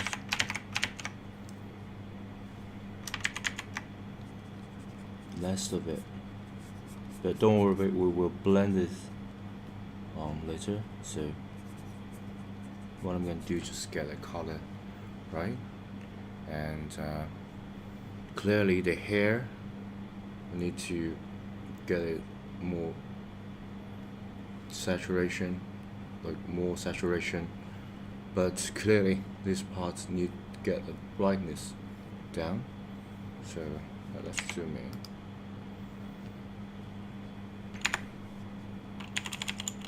So I'm going to get a little bit darker color right here, maybe a little bit here.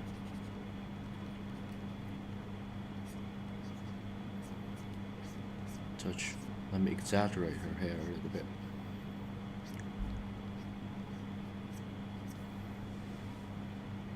And obviously the neck area.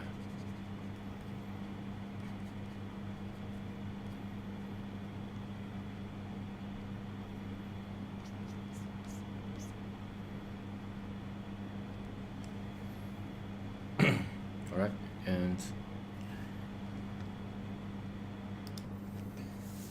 I think the face and the hair base color is a little bit greenish, so I'm going to increase that by just pull the brightness to the top of it.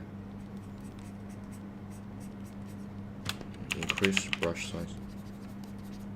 Just increase all that to give it more healthy look.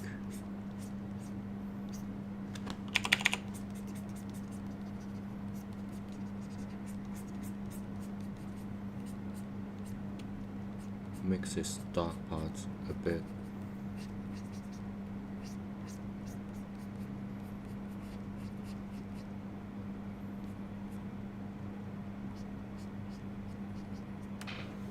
Yeah, and it just increase that touch. Right, so I add a little bit over eyes and nose and mouth. Yeah, hopefully it does not look too weird. Let me get her hair touch. Right, so yeah, so the basic, let's squint it a touch. Yeah, I think the basic color composition is okay.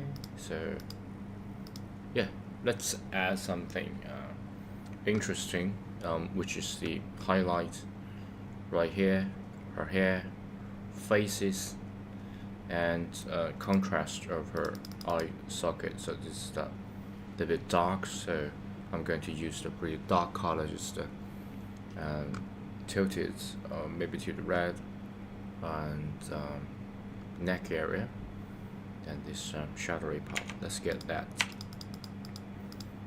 So what I'm going to do is to add highlights, I think over here, the chest, the dress.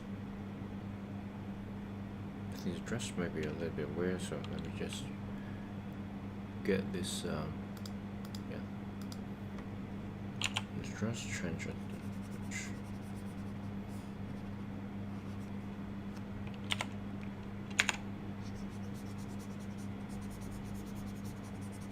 This is more like it. Right, so let's get the highlight part.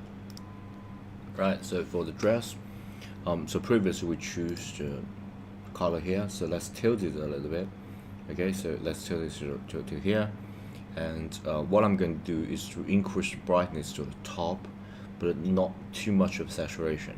Okay, so give it a little bit transparent and highly exposed exposure feeling. Okay, so let's try that.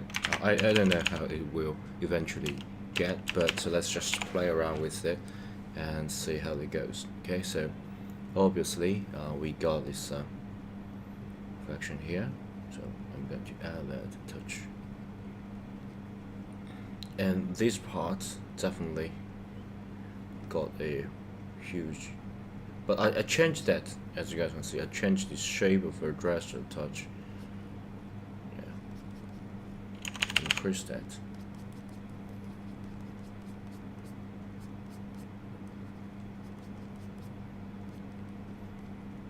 And yeah, let me just decrease this brightness a bit to get to the overall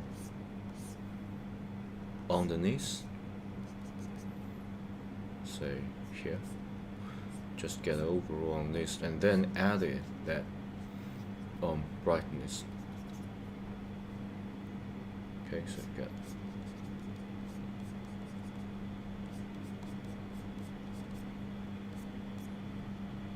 I think maybe here.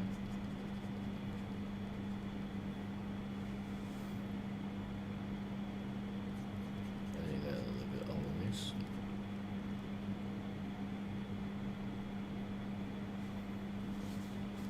And then add the rest.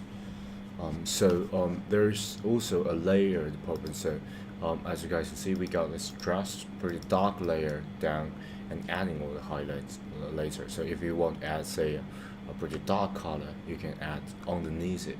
That's the beauty of Photoshop. You can use the layered to adjust all that. Okay, so I think we got a pretty dark layer, and you can increase the brightness to kind of blend it a little bit, because I increased the brightness but decreased a little bit saturation to make it brighter, right?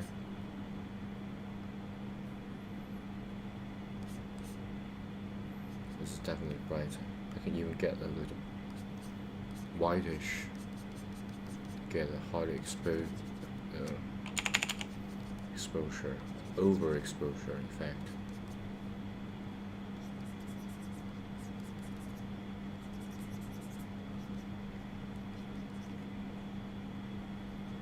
Like top here is overexposed.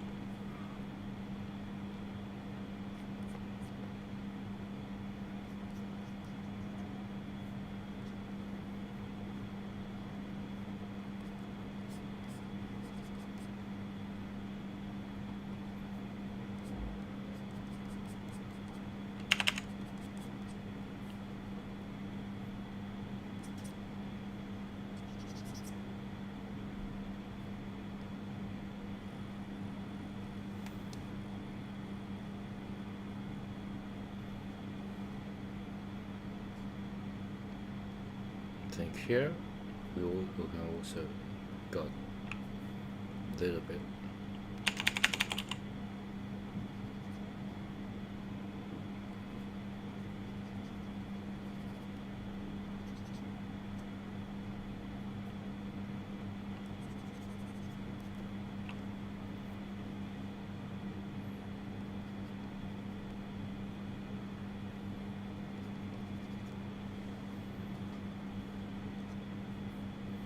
Right, and let's go to that layer, the previous layer of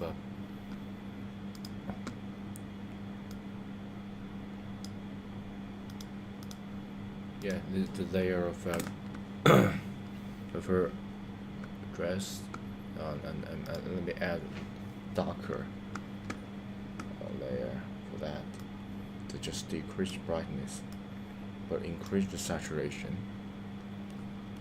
Get that's just too greenish, so I'm going to get this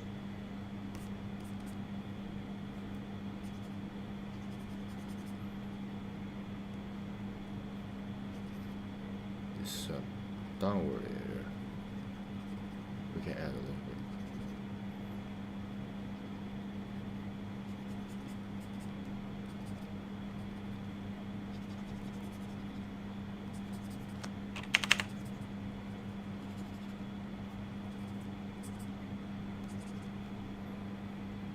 This you can use pretty big brush to get all this. I'm using the rotation movement. I just try it out. I think I'm going to move that layer up so we can get overlap with the highlight.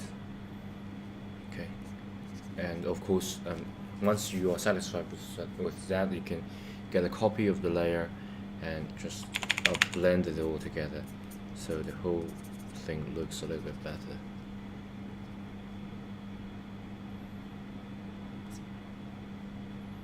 This dark area, something over here. pretty dark grass.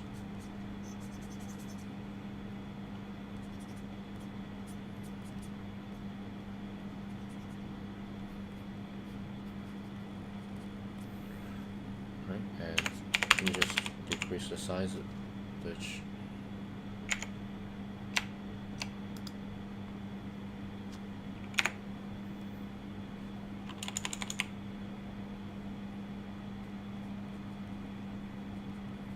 This part got a little shadowy part.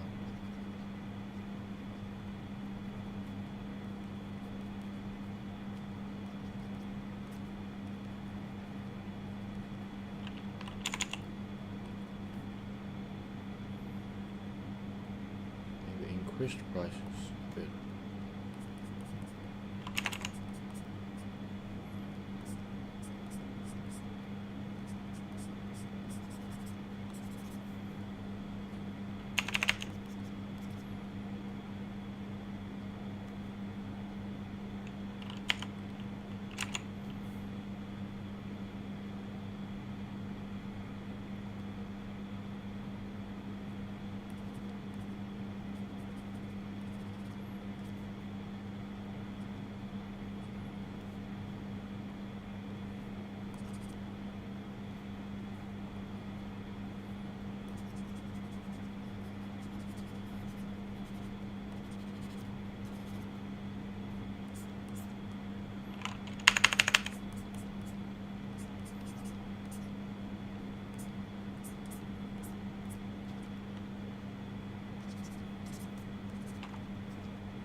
What I'm doing right now is just adding a little bit shadowy and layered part.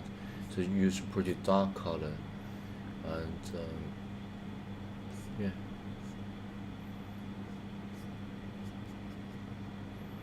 To get over original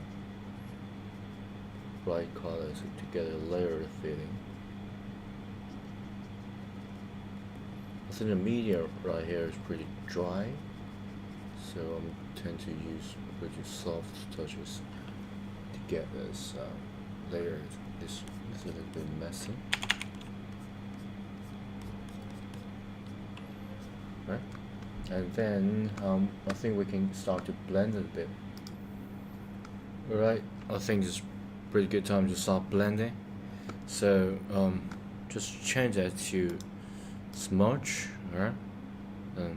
And just get all this messy color. If you want smudge it, just brush it, get it more blended together. And of course, if some layer does not work, you just can combine it, but don't forget to make a copy of it in case you just break your image. So if you merge your image, all this layer together, you should get this effect. Okay, so if you just smudge it, you should just get a kind of blurred feeling. It kind of just if you like, kind of just make your image blurred a little bit. So you should be especially careful when you're doing that to their, say, face or something like that. You need special care. Alright, it's a little bit time consuming, and I'm going to add some touch there. So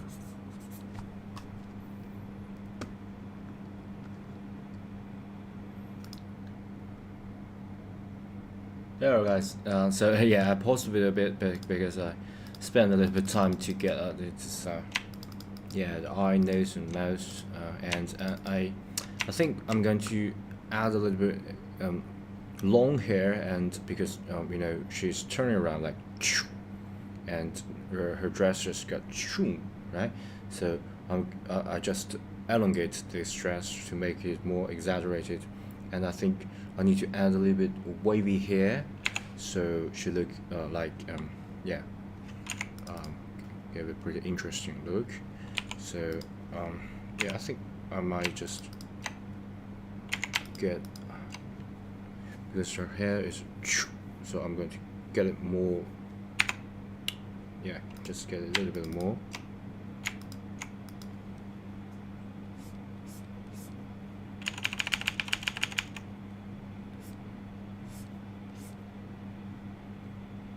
Like more.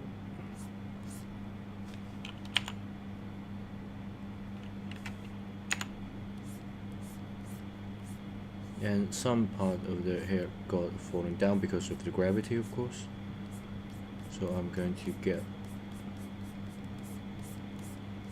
some of the hair got that, but some of because of her turning around, or some parts just got the float down. So yeah, let's add that.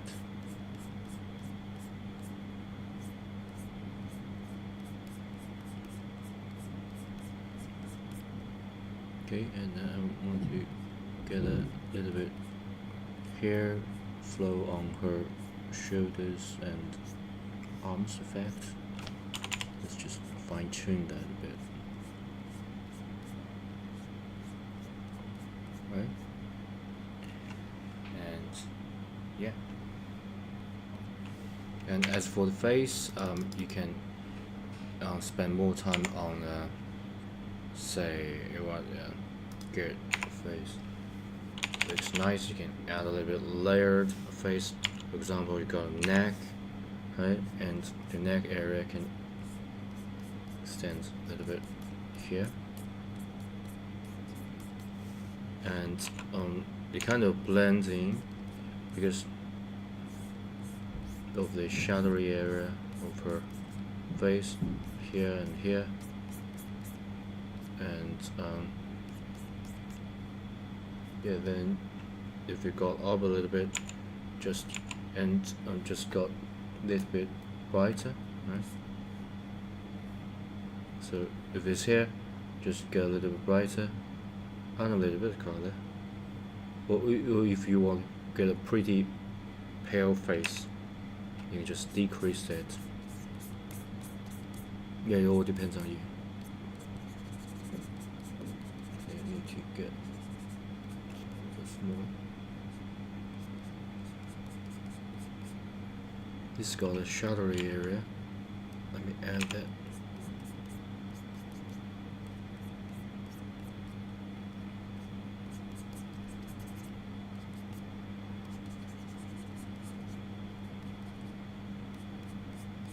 As you guys can see, you can clearly get a little bit pixelated because of you zoom in too much. So I'm not going to spend too much time on that because I already done most of the parts. When I pause this,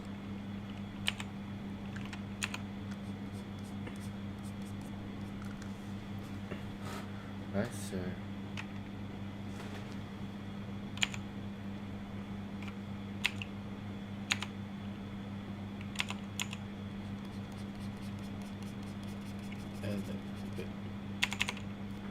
Increase flow and mix. Yeah, you got the idea. Just add a little bit shadowy area here.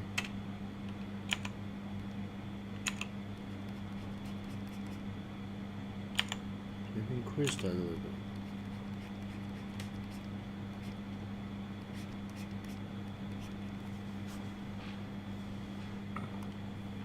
Change that to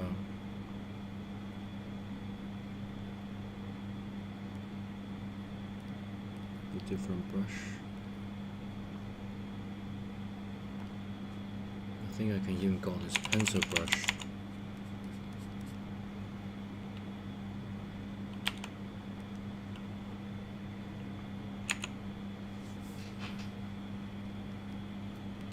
Increase the flow.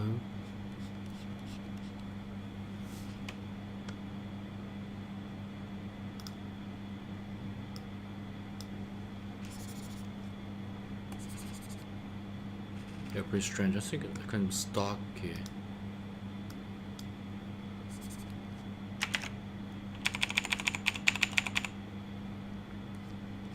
Yeah, I got it. I think the change of flow does the job.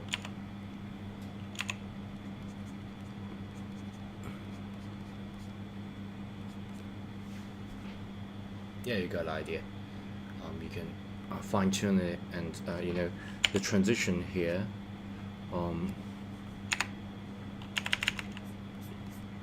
Transition here because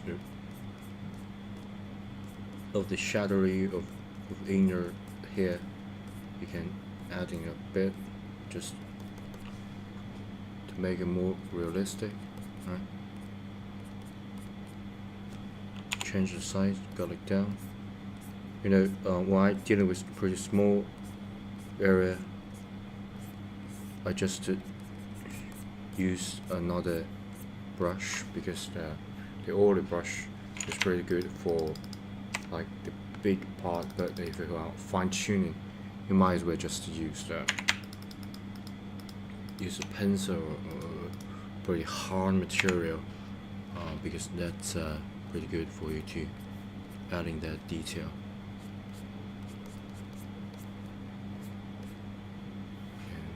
And let me add this color as well. I think this color can give it kind of a glow. But here, let me add that brightness a bit, decrease that to add a little bit of glow over here, just like we did previously.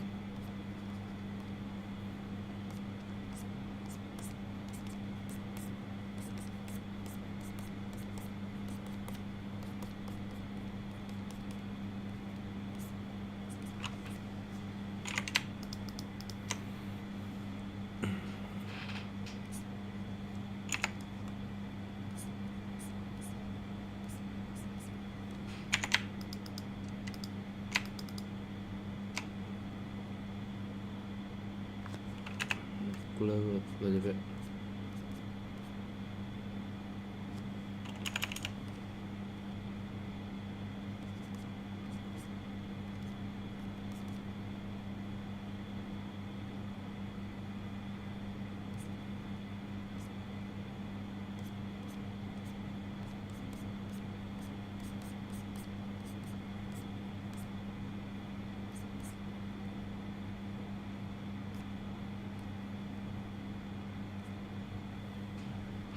Right? Yeah.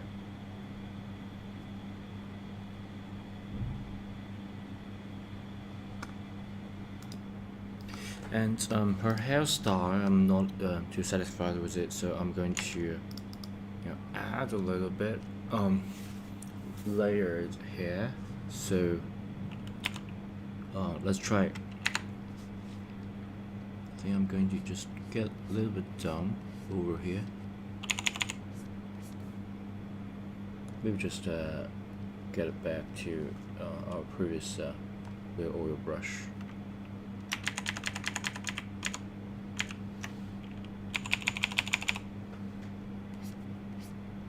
Because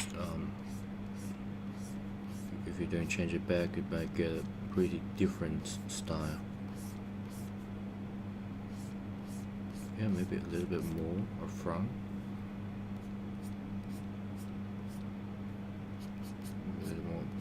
Here, front to get a little bit variation of the hair.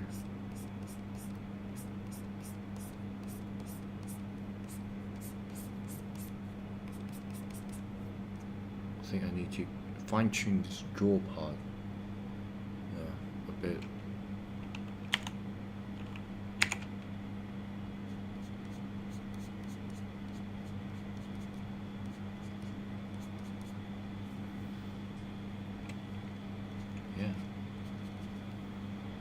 looks pretty good.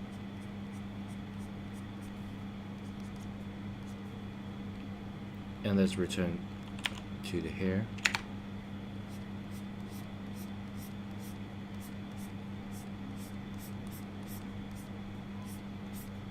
And adding that hair to other parts is also very interesting, I think. I do not want to cover her eye because that's a little bit weird. So maybe part of her forehead to get a color a little bit dark, to add a little bit of variation.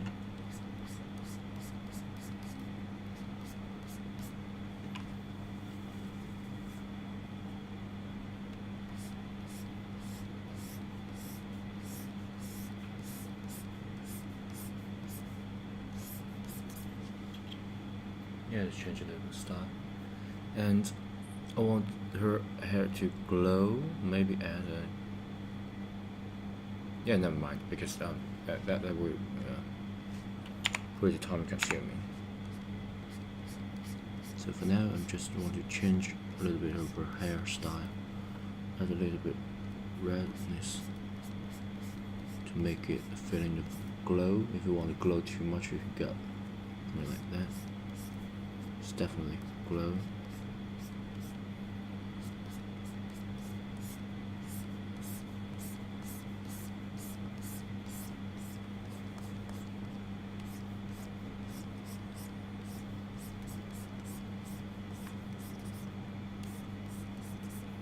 A little bit detail at here to make it more natural.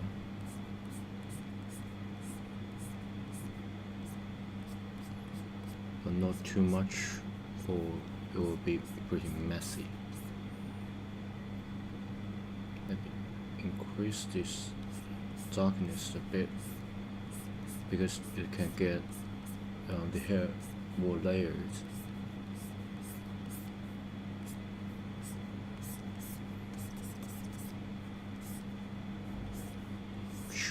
Like flowing down.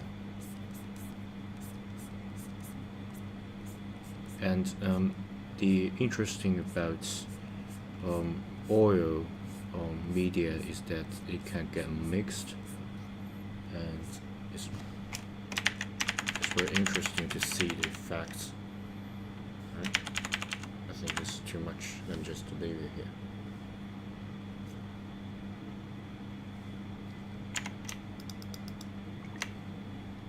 Right, pretty good, I think. Because I think I add a little bit dynamic of the flow over here and the dress, so I can exaggerate a little bit. Okay? Yeah. Yeah, let's just leave it here, and I might, if I have more time, I might just fine tune it a little bit, or complete experiment with some accessory or something like that. But for now, just leave it here. Thanks for all of you guys for watching. So we use mainly this color range here, and in order to add more reflection, we just go up a little bit.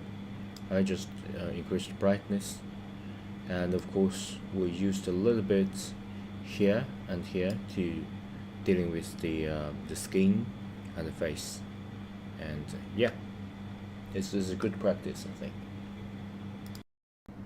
Right, guys, it's really enjoying here. So previously, yeah, I think I forgot one or two places. I already promised you guys that if I get more time and you fine tune it. This is a transparent part. I think I need to, yeah, I need to finish that. So. Because I use a kind of a gray to get it, but I can use a little bit blue to yeah, to adjust it, to add to that, okay, to make the transparent feeling, okay.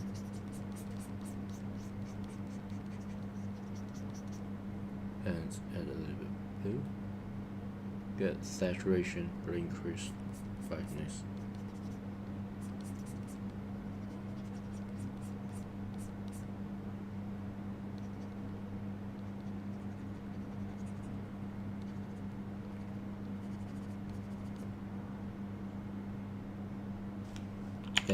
get one folding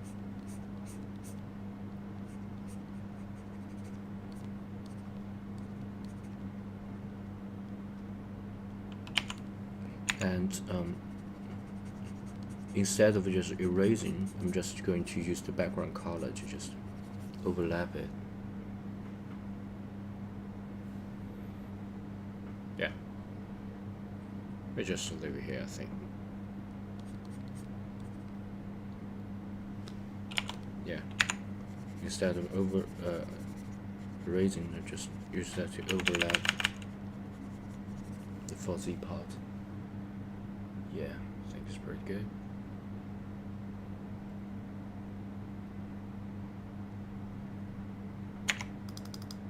And her hair, I think I need to add a bit, just add a bit.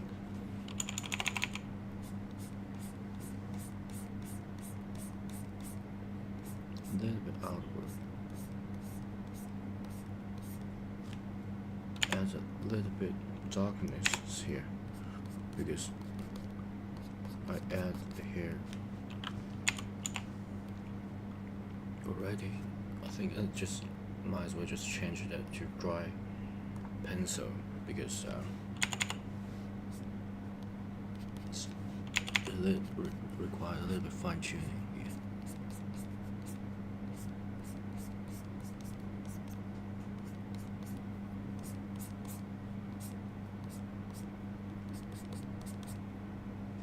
This need to be a little bit dark. I need to adjust it down a little bit.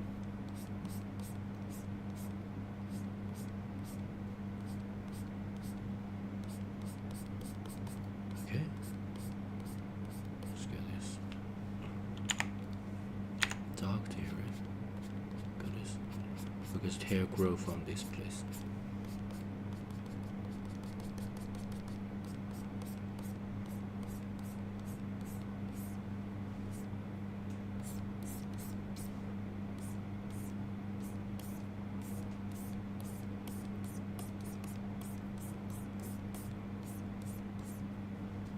Maybe add a little bit white here, because if we add too much of the dark here, it will be a little bit messy.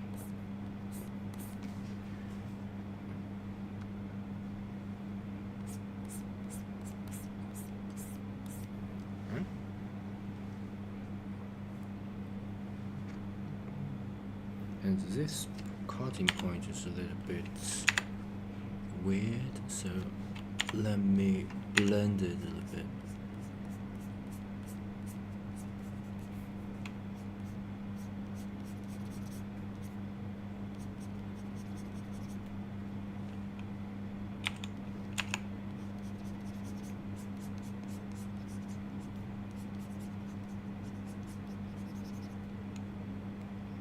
And color, we can just increase it.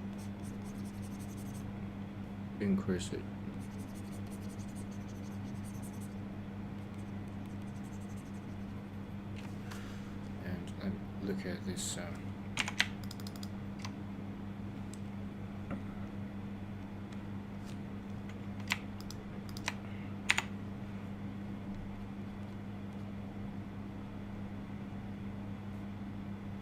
Yeah, I'm just over here. Right, I think this is pretty good. The food. Yeah, this part a little bit of fine tuning, because it's a little bit crude. So what I'm going to do is just choose this color, use the brush, because the upper part is definitely darker and the light part is a little brighter, so I'm going to add a little brightness. I think maybe here.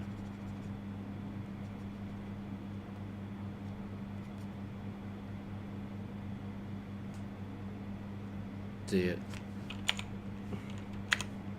parts of here should be brighter, and decrease the brightness.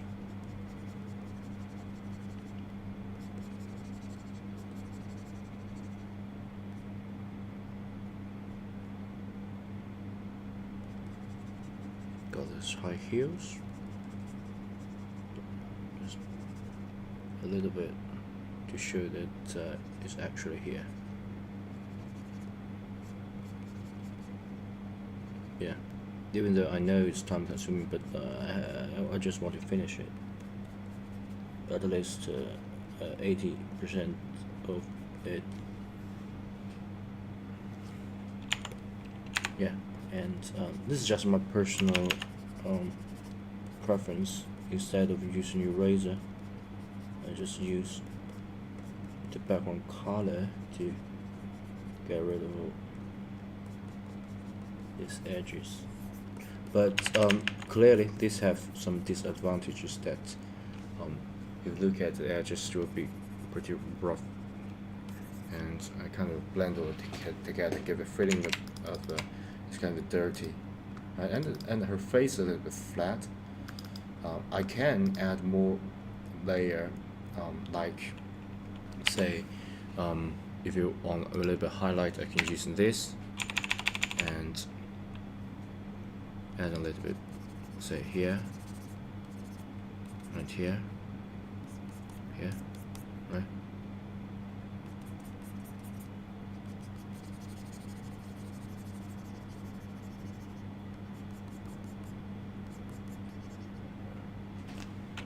And add more shadowy part here. Yeah, I can definitely, I can do that, but it's a little bit time consuming, as I already said. And because you know, if I zoom in, it's a little bit pixelated, I'm not going to spend too much time on that, so I'm just going to leave it.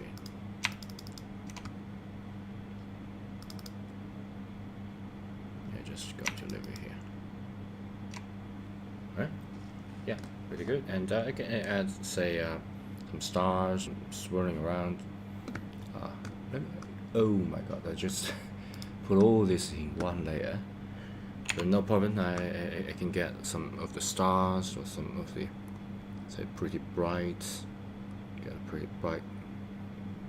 Got some like that, something like that. Yeah. Maybe yellowish.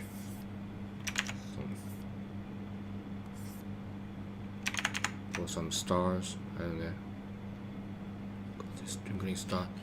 And you can get all these brushes, I think. Yeah, whatever. And let me just sign it, just to finish it. William Jamming. This is my YouTube channel. You can find here. And yeah, let's just leave it here because yeah, if you just keep revising this, you can never finish your drawing.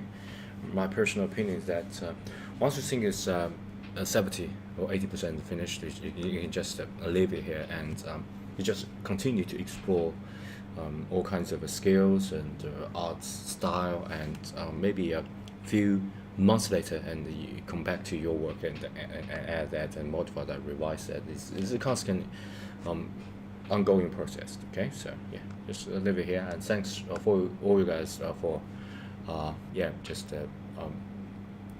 with me for my art journey, and hopefully it can be helpful, right?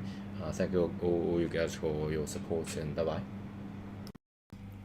Alright, so it's William Jamming. Let's continue our tutorial, and today I'm going to share with you guys what is major key or minor key. So this is kind of a concept that a little bit confusing at first, but I will share with you guys a little trick so you can learn it quickly. Let me just make it full screen. Okay, so yeah, first let me use the color. So first let's talk about the major key. A tip to memorize the major key is just a sign, percentage. Okay, so when we're talking about major key, we're just talking about percentage or proportion of black and white. Okay, so let me show you. So the same box here, let me just use a square. Okay, so if there is a lot of white space, but pretty tiny little black space. This is a type of major key, okay? And what if it's half and half situation? So let's just bring it bigger. So half black and half white, right? And of course you can, increase the percentage of black.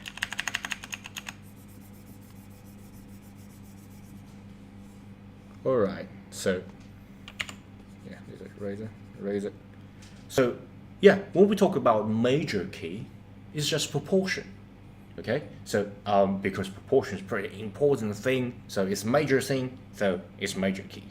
Okay, so if you're talking about major key, we're talking about whether the major key is high, is low, is medium, means the proportion of black and white. So if the major key is pretty low, which means so the black in the color space is pretty low because it's so dark like underground low, so it's dark, there is no sun on the ground. So that's how I memorize it.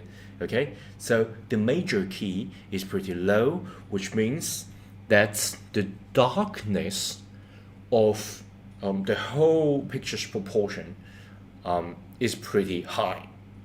Okay, so it's pretty low major key. Okay, so let me add it here.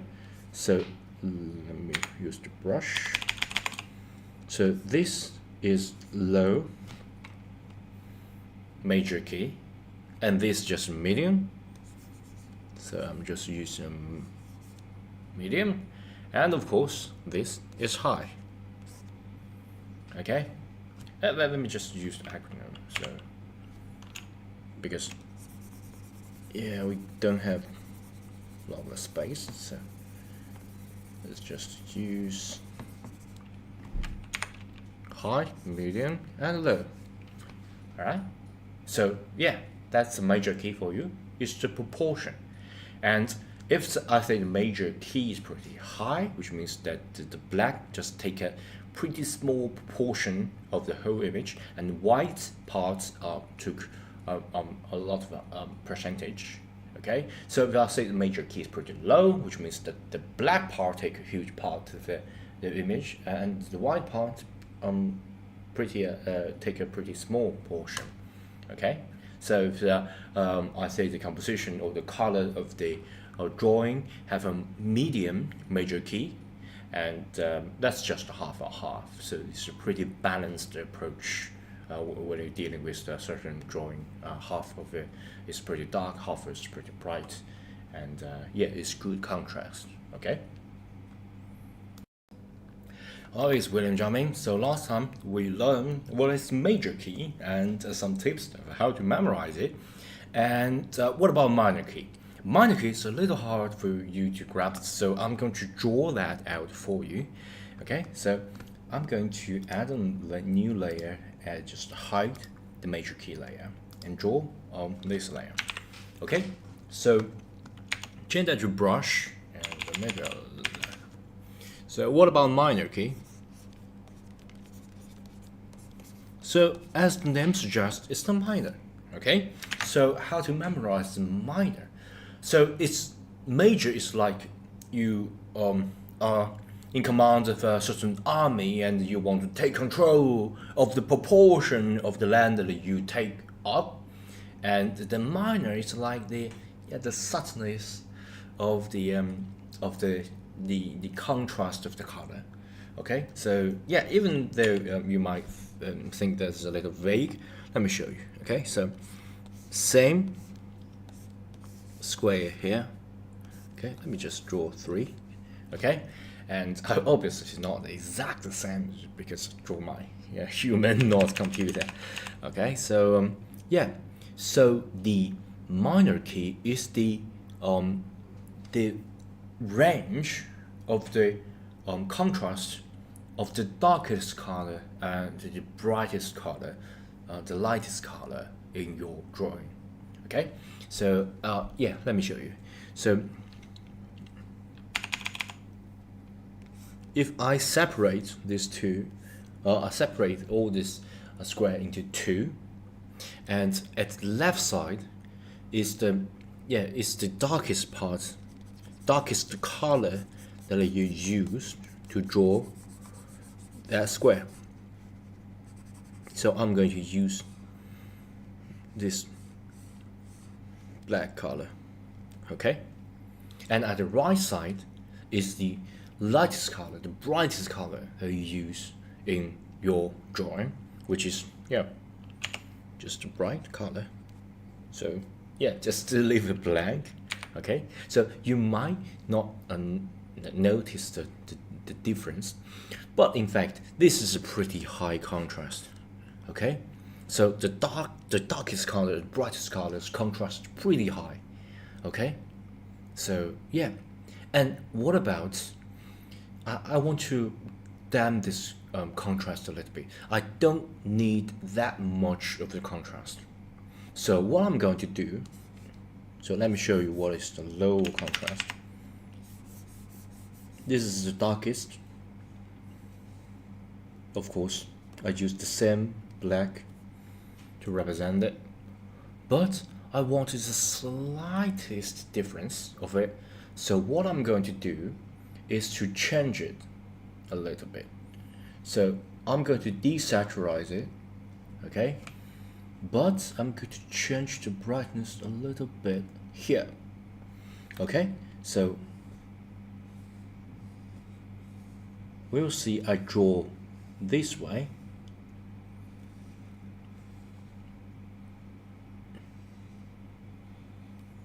The right side and left side does have some subtle differences, but it's not so great, okay? So if you squint a little bit, the low contrast, the minor key, the low minor key, looks exactly the same.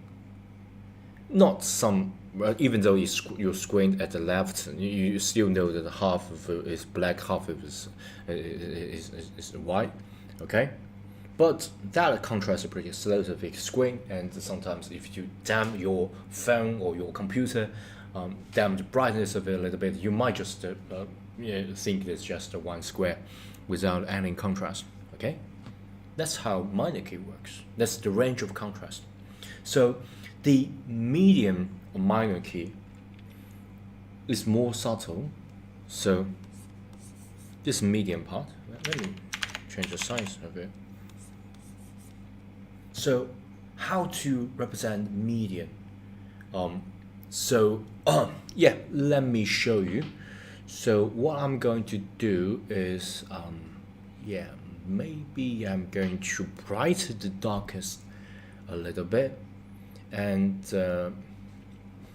yeah, let me brighten it a little bit, maybe brighten a little bit.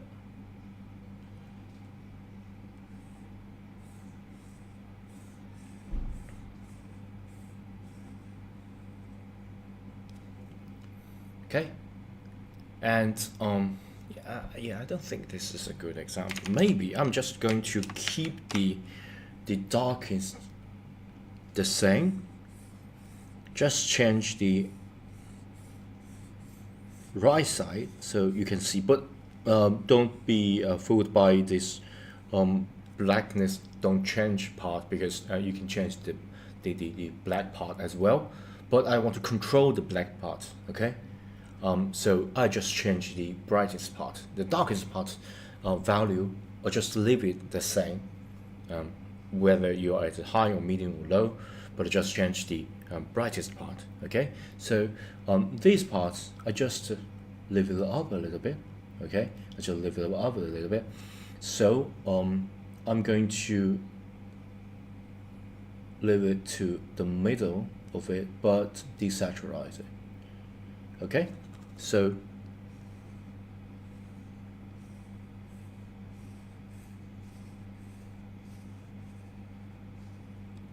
all right, so yeah, I think this is a pretty good control. So essentially, this 3 square, the left part of the square just black, okay? So we don't change it. So the lowest part of the color range, the starting point is darkest black and does not change. But what about the range from all the time black to brightest bright, right? So this is a range that's, yeah, let me show you. This range of the high minor key have this darkest dark to this brightest bright. So this range and this part have, say, half of the range. So this is darkest and this is the brightest range. Okay, this is darkest, this is brightest range, and this will have a pretty low range, darkest and brightest. Okay, so you kind of use your imagination. You kind of just squeeze your color range, just like squeeze it and just have a pretty low color range, and that is the low minor key. And if you don't do anything, that is the highest color range, and it's the high minor key. Okay, so this concept is pretty hard, especially for the beginner to understand, but I think the quickest way is to use this color wheel, as well as you adjust the color, and you adjust it in the Photoshop or whatever, maybe Clip Studio Paint, something like that. You adjust it yourself, and yeah, get a hold of it. Alright, so last time when we talk about major key and minor key, I said that if you're talking about minor key, it's more about the contrast or the range of contrast. Last time we just hold the darkest dark, the black part, stick it, and just look at the ranges from the darkest dark to this brightest part. So we hold the darkest points fixed and change the brightest part.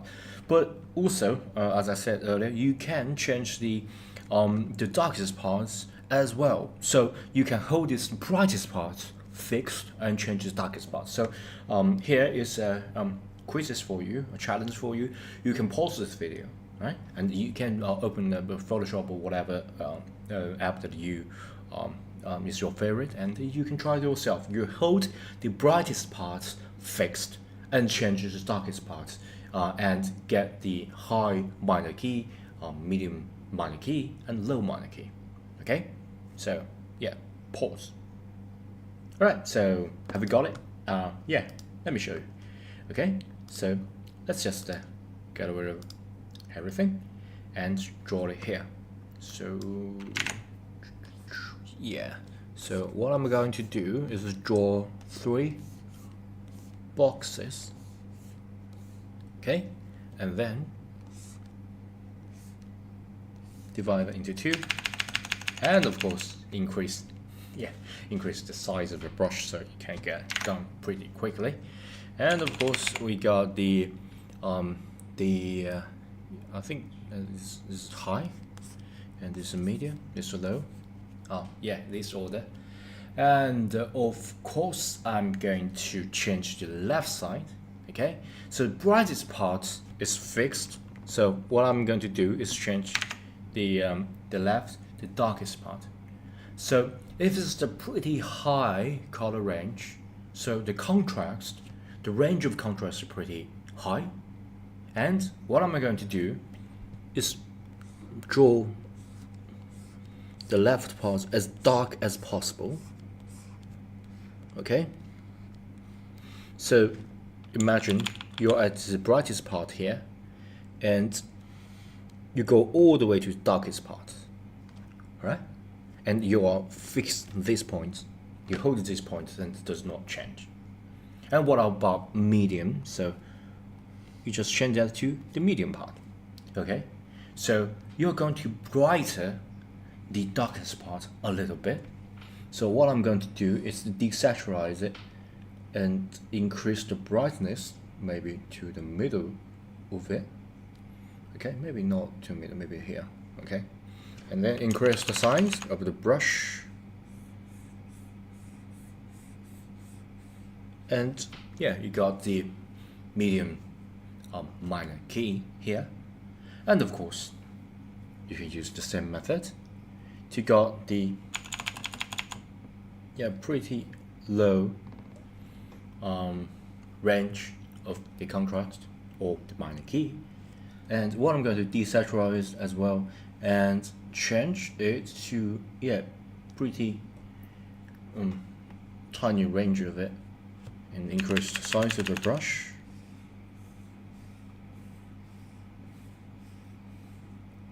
Right, so I think I'm going to cover the middle part here.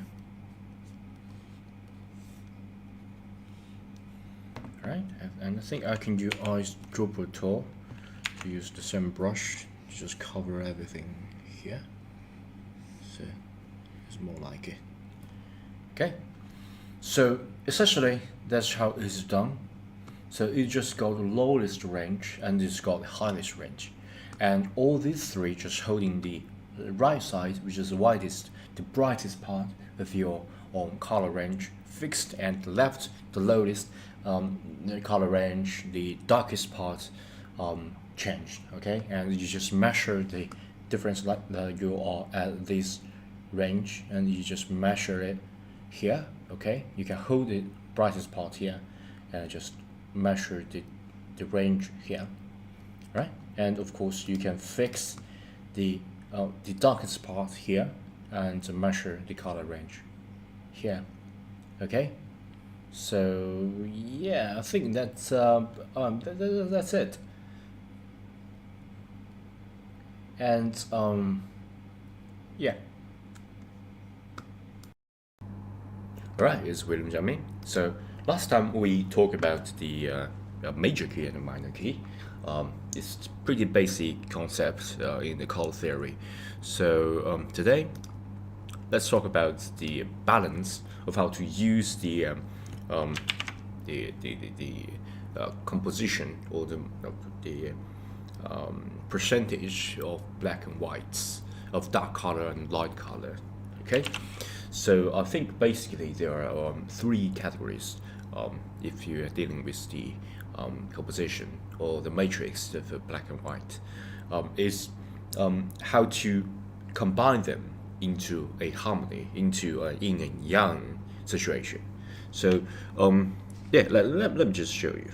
Okay, so basically if there is a join, okay, and you got some black here, black here, black here, black here, black here, black here, black here. Unless you intentionally to do so, this is a not good composition, and it's not a good distribution of the dark color and the light color, because it's in totally chaos.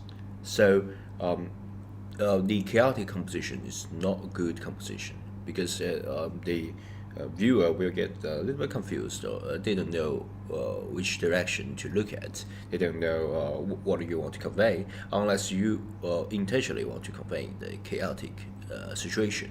So this is chaos, right? And it's not good, not recommended, unless you do want to convey the message of chaos. Okay, and yeah, and of course, down the extreme is you got a pretty monotone composition, and it's kind of boring. Okay, so if you say got something like this.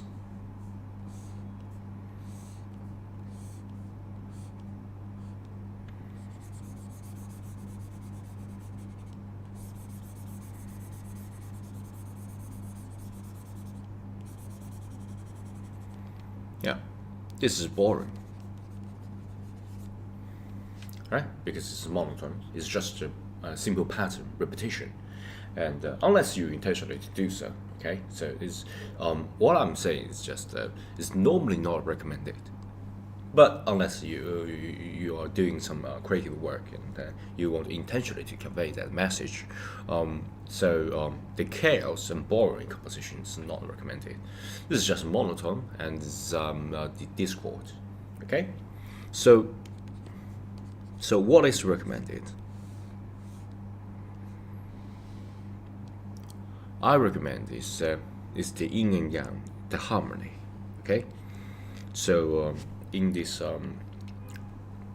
in Taoism, there is a I think I need to. Hi, my name is William Jiaming. So welcome to my channel, and in this dependent biocyst, like interdependent living things or organism combined together of a machine, the artificial intelligence, and as you as a whole. So in order to harness that power, you need to understand the right, guys. It's William Jiaming here. So previously we talked about 2 points perspective, and all right, Mr. William, welcome to the channel. So all right, welcome everybody. It's William Jiaming, and I just I strapped my iPhone. This is my iPhone. I don't know how to give you guys this because I'm using my iPhone as a camera. Yeah. And here's my Mac here. Okay. And here's my pad. So I got another camera which is here. Okay. Yeah, which is here. And because the MacBook just got like a 2 lighting socket, so yeah, I have to like disable the screen, so I can get one camera at that direction, and then iPhone just go directly down here. So hopefully I can record not only me but also the head. Okay, the head. Hello, hi, and the. Alright, Mr. William, welcome to the channel. So I just finished. Alright, guys, it's William Jiaming here. So after we have got our reference line, the perspective, ready, let's try to draw draw a stick man here. So the interesting about the head is that because once you know the size of the head in your canvas, and you can use that as a reference, so your guy won't get this portion lately large or small, right? So you can get a reference, and the interesting about it is that you can not only draw it. This is the line. Sorry. You can not only draw this guy here, but also because you got this reference line, you can get whatever places that you want. Okay, so for example, you can have a guy over here. Okay, because if this head is this big, to this place is just approximately this big. Okay, so you can kind of just get the reference of where it is. So for example, you've got the chest. Okay, it's here, and it's over here. Okay, so I'm going to draw a sort of a stickman style. Okay, so get a chest, and because the nipple parts should be at the middle of the chest, so I'm going to get it approximately here.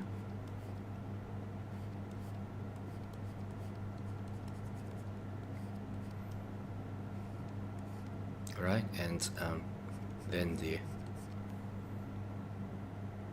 can just get it down a little bit, and approximately here you got this rib cage, right? You go down approximately here, you got this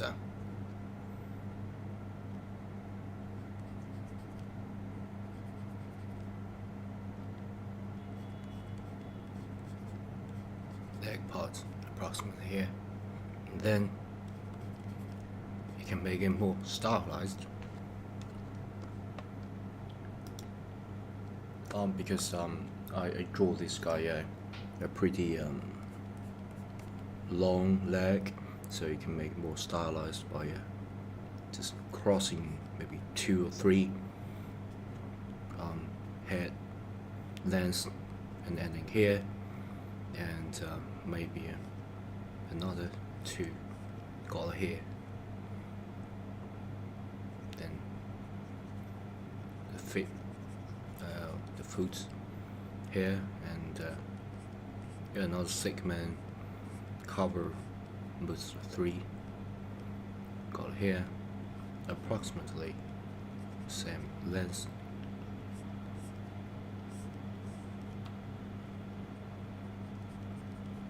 Alright, and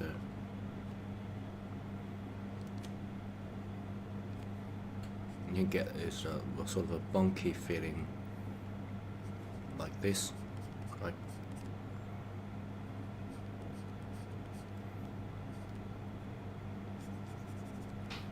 Right, so yeah, once you got that proportion, maybe this way, okay? We'll cross that. Once you got that proportion, you can add more details, okay? So you can adjust the opacity, make it, yeah, just a gray thing, and make it new, and you can add more details.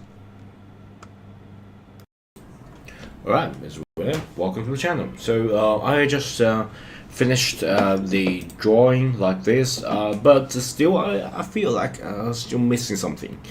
So I read a lot of like tutorials, as well as like study a lot of illustrators as your artist on YouTube, on Pixiv. By the way, if you don't know, Pixiv is like a Japanese like a art sharing platform. Okay, I believe I found a lot of artists that's going pretty crazy with the illustration styles. So this is like my previous drawing, okay, and after a few like a few months of study, I now draw like this, but still I feel that it kind of lacking like the wow factor. It's just like a normal drawing, so I want to like push myself even further and apply what I learned. Try to just experiment a little bit, because this is the first time I want to try this. Is that I want to like add an eye, and I want to like modify the eye a little bit. Okay. So I'm going to add a eye layers, and try to achieve that. Okay. So first thing, if I look at the girl's eye right now, it's kind of okay, but it's still lacking. The first thing, obviously, is the shadow. Okay. So I'm going to adding the shadow area here, but the shadow area is I don't know, maybe supposed to like be the uppermost. So if you like finish all the detail and then you added the shadow like last. So I don't know whether you should like add this the first step while you draw, or you do the last step. I don't know, and I don't think it's really matter that much, because you can change the order of layers. So I'm going to do that first, because it's a relatively easy thing to do. So I'm going to make a hint of a curved ball here, okay, and I'm going to just gently cover what's like above area like this, okay, and then of course you can add more by doing something like this. So what I'm going to do is to just write a nice curve here, okay, and go up and go all the way to the left. Hopefully that will be suffice. And of course you can shift and F5 to decrease opacity a lot. Okay, I'm going to get a color and using like a color dropper and make it more saturated as well as dark. Okay, but do decrease the whole opacity. Okay, so it should have some sort of effect like this, and I'm going to deselect things, and I got like the the shadow. So it will be with shadow, without shadow. Okay, with shadow definitely got like a interesting thing here, and yeah. So there will be the like eyeshadow part. I'm going to make it like the topmost area. Whatever I did will be like a below. Okay. So I'm thinking this girl will be I don't know, maybe at a beach. So if it's go like a at a beach, she will have a maybe facing the sea, and while she's facing the sea, she should have some like reflection of the sea. Okay, or maybe a sea as well as sky. I'm not sure. I just want to add that as sort of like a reflection. But I've seen a lot of artists like going crazy in the eye and like even draw like a miniature, sort of like a sea in the eye. But I want to like add some sort of like a realism. So I don't want like anything that crazy. So I'm trying to use a different brush for that. So you can try like a watercolor brush, or you can use like oily brush, which is a brush that I really like. But yeah, I already tried like oil brush, so I'm going to go with the water color brush for now. And I'm going to get the irises, start from irises. Okay, maybe just to add a little bit of reflection. So I'm going to get that eyedropper color and make it tilted, alright, tilted to the blackish area here, but I like it to go like a brighter, maybe add a little bit of light.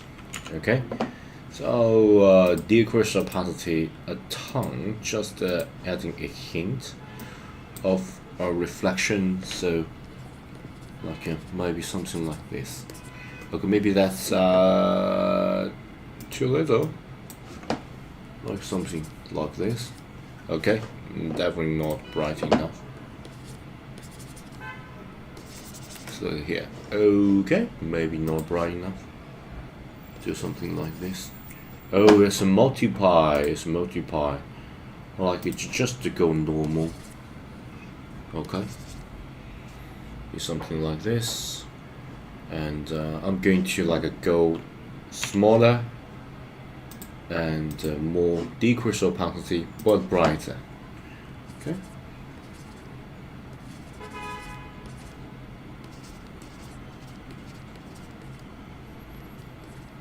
Okay, really good. And there's definitely going to be a reflection at the top area, so I'm going to do that as well. So top area, like a slide it, get maybe upper, brighter, brighter. Okay, and let's zoom it out. Okay, it's really subtle, so you might feel a little bit like a weird. You actually like brush very inside, but you know, you can have a very good feeling when you actually like going out. I'm going to use a soft round brush just to get the base ready and get a more like a prominent reflection. Okay, let's try this. So here, something here, and here in the center. All right, that's really good and really powerful already. And since I'm going to add details, so I have to add a more realism. So I'm thinking maybe tilt it a little bit to the purplish color and make it like a dark purplish. So first I'm going to add a round of dark purplish color, and then add a more light purplish color, maybe tilted blue, just to mix things around, just to experiment a little bit. Okay, so what I'm going to do is to add all these hints Okay, so it's not like it's going to be a true anime sort of a like an anime cartoonish, but rather just to go from anime to a semi-realistic sort of feeling. So I'm going to increase this, but like a decrease, just to have a more variation here.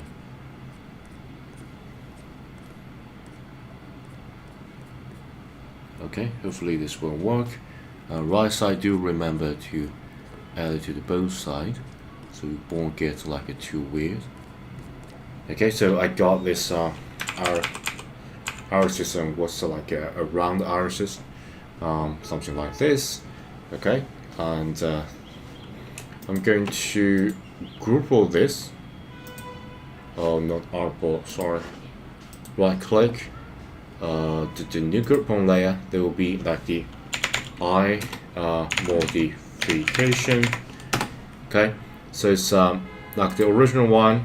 Okay, a modified one. Okay, and adding a little bit of like a interesting stuff in the eye. Okay, and yeah, it looks more varied, but not necessarily good. It's, I think, a little bit weird. So I might like change the whole like eyelashes color in order to fit it. Okay, yeah, let's continue. It will be bad when you first see it, but it's not finished. It's not finished. So I have to add more, and I believe like the whiteness like in the center is not good enough. So I have to do that a little bit of verification as well. So let's tilt it out a little bit blue.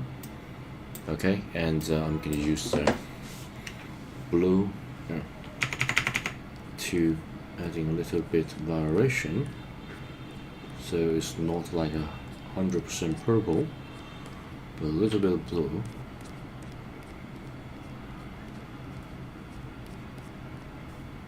Okay, and I believe I can use this as another layer to like a work around this circle area and make it wider. Okay, so I'm going to make this circle area not so so weird, not just doing this round circle-ish movements, and yeah, and maybe make it like a purplish, whitish color. Okay, just like spinning around. Okay, and I believe because you know the sun coming from up and shooting all the way down, so here this area should be brighter. So I'm going to get this color, make it brighter, and brush. Okay, I'm going to just move this area, make it brighter a little bit. And here, I think the opacity is too low, so we'll just be too subtle. I don't want that. I'm going to make it much more, you know, not so subtle, if you will. Okay, let's erase this part a little bit. Okay, so it's definitely much more interesting. Okay, this is like a width modification without. Okay, this seems a little bit flat, but add that, it kind of have something in between. Okay, and I believe I can add a little bit detail here. Let me just add another layer. So there will be the like the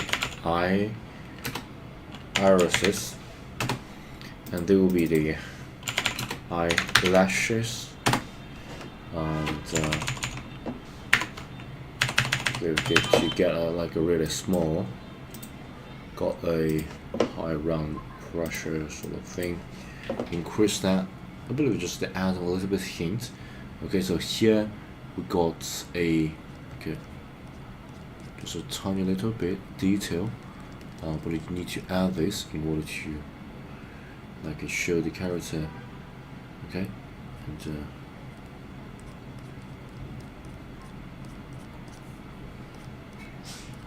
okay, so go something like this here, and yeah, and still it does not have that wow factor. It just to add more detail. So how to make it like even more transparent and even more bright? I'm going to try the hard round brush, so it's really risky, and got this like a bluish, really light color. I'm going to try this. Okay, to like the really dark. Okay, it's definitely not bright enough. Like a really bright opacity, like increase that. So it's really risky. Okay, it's really risky here. Got something like this, and got some like a smaller dots. Okay, so got something like this.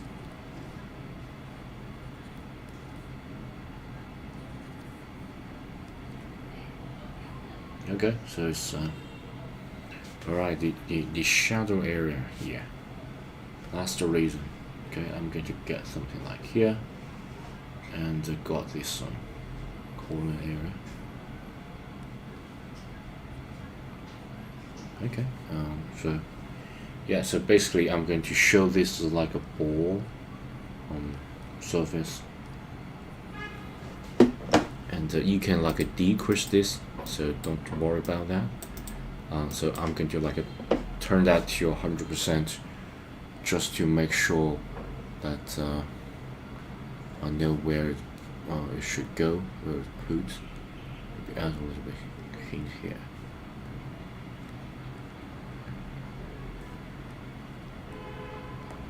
Okay.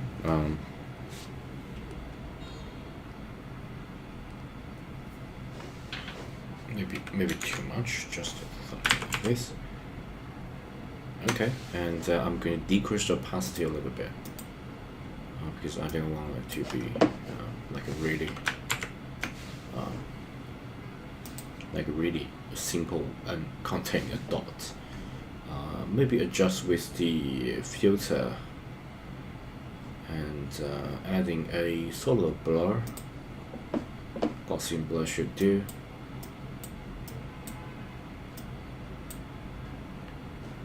Okay, and some of the eyeshadow maybe a little bit, but you don't want the eyeshadow to be like a great knocked box. There's a little Gaussian. Okay, that's definitely too much.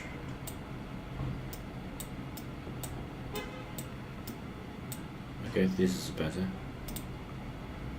And the irises definitely needs a little bit.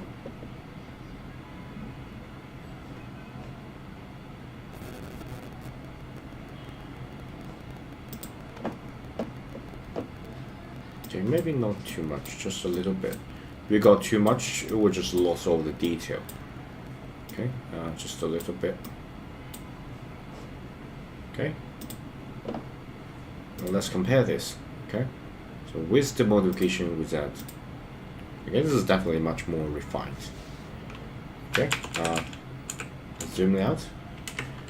Okay, with the modification without, with the modification, yeah, that looks pretty good. Okay, and yeah, I believe I can add in some of the color area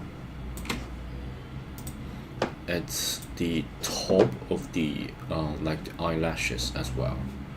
So I'm going to get maybe the color here. Okay, just use the brush and decrease opacity and just have some sort of a color area here. Okay, and color area here. I believe I can use maybe use the lasso tool to do that, but I'm still not too sure about this. So let me just quickly do this.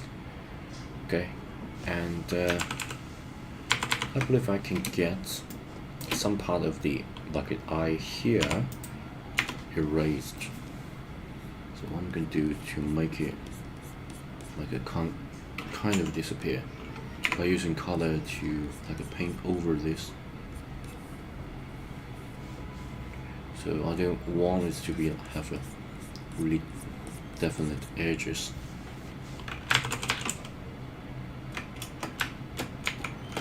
Okay, without edges, it seems a little more natural rather than like got a really like thick eyelashes. I don't want that.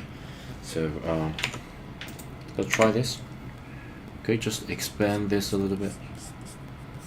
Expand this as well as expand here a little bit as well.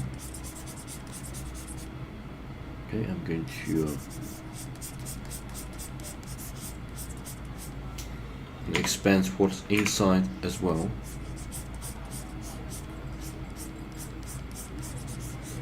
So got a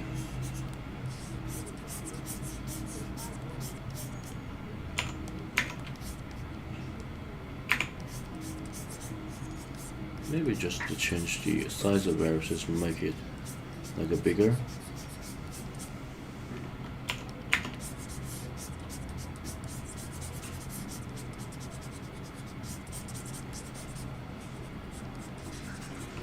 Okay.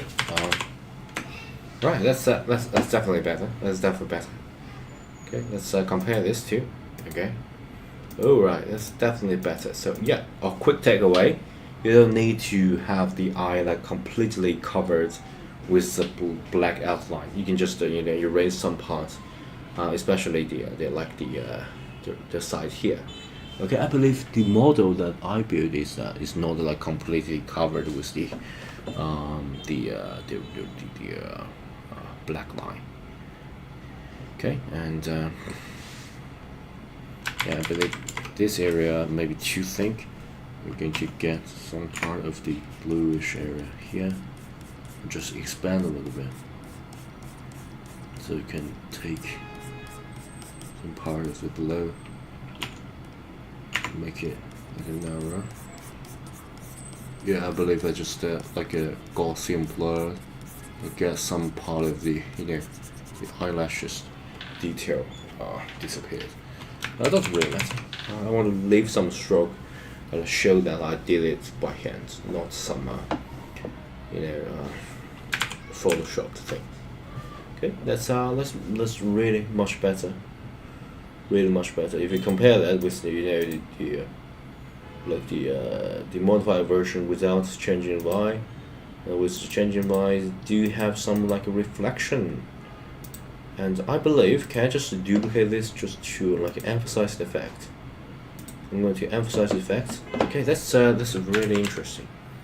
Okay, and can I just duplicate this again? Get a really emphasized effect. Okay, that's really interesting. Okay, so emphasized by like doing them multiple times. So it's without emphasize, change, emphasize, and emphasize. Okay, I think that's really interesting. If I emphasize them multiple times, it gives a really interesting feeling. And I'm going to do something crazy. Okay, I'm going to merge this, and I'm going to merge this, and I'm going to using multiple blur filter as well as changing opacity. So Gaussian blur is my friend, one of the the favorite tool that I use. Okay, so here I should go from the top. Okay, I'm going to blur this, blur. Okay, maybe blur too much. Okay, maybe something like this. Okay, just blur a bit and decrease this and blur this as well, and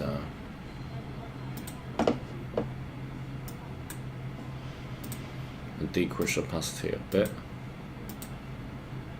Okay, I can just duplicate this blur. Yeah, I can just duplicate blur. Okay, and can I change that to like a different settings? Okay, can I lighten, dark. Oh my gosh, color dodge. That's very interesting. If I use like a color dodge, the result is completely different. Linear dodge. Can I just add like a linear dodge button, put it like down below? Okay. Let's see the result. So if I don't add this, it should be something like this. Okay, and add this, but make it brighter. Okay, I'm going to like move it down, so it won't change too much of the brightness. Zoom it out. Okay, that's definitely better. Okay, it's not so flat right now, so I'm going to get everything inside of it to the eye modification. Okay, so without eye modification, it will be something like this. With the eye modification, we get something like this. Okay, definitely more lively. Yeah.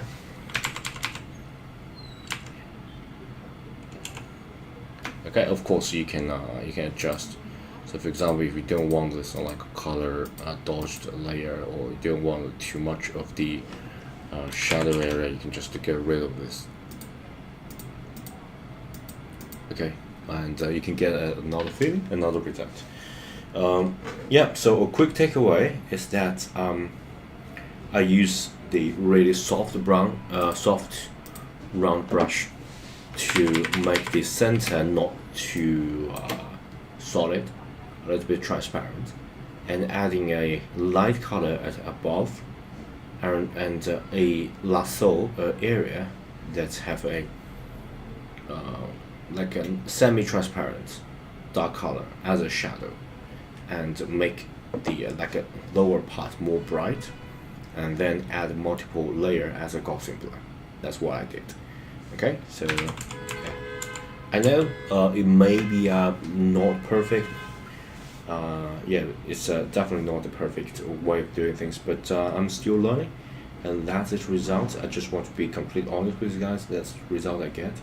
And if you got like a more interesting way of doing things, do please share in the comments, and yeah, other people who watch this video can also learn from you. Okay, so yeah, that's all. And I believe maybe next video I'm going to add a little bit background. Right now I don't know how to draw background. Okay, so I might like train myself to draw a little bit like anime background, and maybe mix that with the grease pencil. Maybe bring that to like a 3D settings in Blender. Yeah, see you next video. And don't forget, please give the video a thumb up if you think my video is helpful, and if you want to support me, yeah, please give me a thumb up and subscribe. Bye. Alright, welcome everybody. It's William Jamming, and I just I strapped my iPhone. This is my iPhone. I don't know how to give you guys this, because I'm using my iPhone as a camera. Yeah. And here's my Mac here. Okay. And here's my pad. So I got another camera which is here. Okay.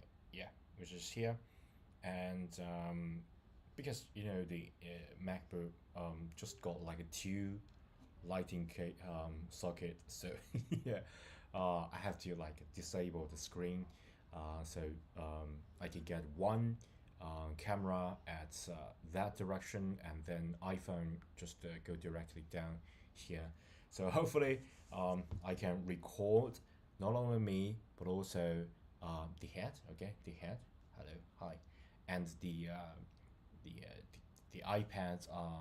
Yeah, so it's like a ad hoc studio, because previously, like the previously I make a video about right now AI can like generate time lapses. So as long as circumstances permit, I will record me not only just to create the art, but also a camera that shoot me of how I made this, and I can like look directly at you. Okay, just first, just like a future proof my video, because I don't want some random hater on Twitter say, hey, your art is like generated by AI and time lapses is created by AI. I will do that as long as I got this these settings, because this it's a really complex setting for me. By the way, because I have to like keep everything here, and yeah. By the way, because I also record like coding videos, so I have to use like a multiple screen, so I can like debug and watch a lot of Stack Overflow, and one screen another my compiler, the other test, something like that. So, and of course, I got like project deployed to the server, so I have to check the server, so I have to got like a Linux SSH terminal. Yeah, by the way, if you're interested, you can, I will not bore you guys with all this technical detail. If you're interested, you can go to my coding channel, but right now I just want to show you guys the setup. And recently I've been like really interested into the material, so I want to learn this, and actually test my skill by by like doing a live um, learning session, so you guys can not only see me doing this, but also can watch me uh, learn and improve. So that's the point. So yeah, I'm going to make this to at the center here. Yeah, can I just put it here? Yeah, it's really unstable. Let me just get the screen out a little bit. Okay, so yeah, I believe that's pretty much it. So what I'm going to do is to practice drawing on Procreate, and I got this. Let me use the Studio Pen as a. First, let's add a background color. Okay, I want to just have a. Maybe that's too much. Let me just have a background color, so it's just nicer to see things, and there will be our background. And then I want a plane, so I can draw everything above the plane. So I'm going to add a little bit bright, but do not add any of the saturation. So I want a plane that nicely below, because I want test different material, and that plane will sort of serve as a guideline that I can show on this material. So what I'm going to do is to have a brighter plane rather than this. Let me just add the control. Let me make it bright and true tone. Yeah. Sometimes I forgot to switch on the true tone. True tone is a great way to actually get every color correct. Okay, and then I think I can get some sort of a darker. I think I'll go darker. Just get more contrast here, and get a plane. So I want like a really big plane, by the way. So that's brighter plane. Okay, just doing some preparation here. I think this is too much. I'm going to get like here, something like this. Okay, straight line, and sorry, straight line here. Hold it. Yeah, good. And then a straight line here. Hold it, and yeah, by the way, I'm not an expert. I'm still a beginner in digital art and art in general. So yeah, I just want to record, and this is like a vlog sort of thing. Record my process. And yeah, so we got a plane here, and what I'm going to do is to add a sphere as a practice. So what I'm going to do is to add a first, let's add a sort of like a break sphere. So this is more, let me add some contrast color here. So the sphere would be approximately this color, and a new layer. So rest assured, I'm going to have a maybe a little bit big one here. Okay, and with tap, you can got a like a perfect circle. I love this. Drop, voila. Yeah, pretty good, right? And I believe we can, before we actually do that, this is my personal preference, always make a duplicate. Okay, I don't want to, ruin this. If I like experiment something, duplicate it and hide it. So you always have a copy in your hand. It's like a version control system. If you know what I mean. I'm a programmer. I love version control. I always have a backup plan. So what I'm going to do is to first test this by drawing a normal sphere, okay? And I'm going to add a alpha log or make a mask, it doesn't really matter. Let me add a alpha log because it's a fairly simple one. Since this is a sphere, I'm thinking the light, okay? The light will come this way, okay? So the highlight should be here, should have a shadow here and cast shadow on plane, okay?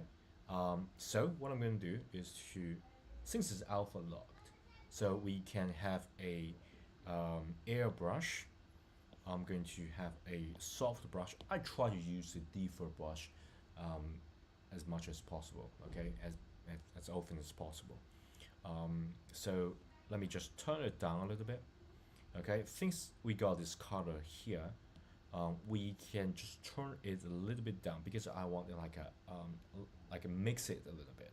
So there are like multiple ways of doing things. So I'll use the traditional way, which is just to mix it, just to turn it down a little bit.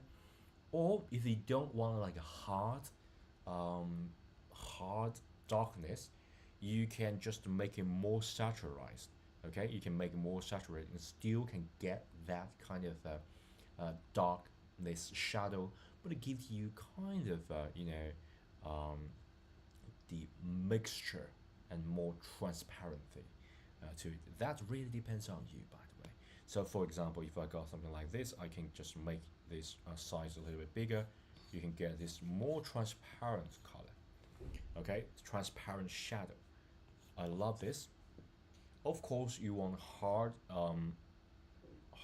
shadow, you can do something like the color like this, okay. But this sometimes you may think that, hey, I don't want this to be too dirty, just avoid use like a pure dark, always add more saturation. So if you do something like this, okay, sorry, I should alpha lock this. I believe I did not alpha lock this. Okay, so you got this, it can give it kind of a dirtiness, because it's too dirty if you just add too much. So I prefer use more saturated rather than this. So yeah, so here let me just use a color that's more saturated here, okay. And then I can have a like lighter and more natural shadow like this, okay. So we got a shadow like this, and we got this like a hard shadow below. So what I'm going to do is to add another one. I believe we can like alpha lock, okay, unlock this, and I can add another layer, I believe here. This layer should be a little bit below because the shadow cast should be below, okay. So what I'm going to do is to still, I want to use the default brush, studio pen. I love this one. So what I'm going to do is to use this dark shadow. So I'm going to use the dark one, okay, really dark. You can double tap, I believe you can get like a purest color. And I'm going to draw maybe a ellipse here, okay. And you tap this, you get like a really straight one here. I believe this should do. I want move this and hide this a little bit.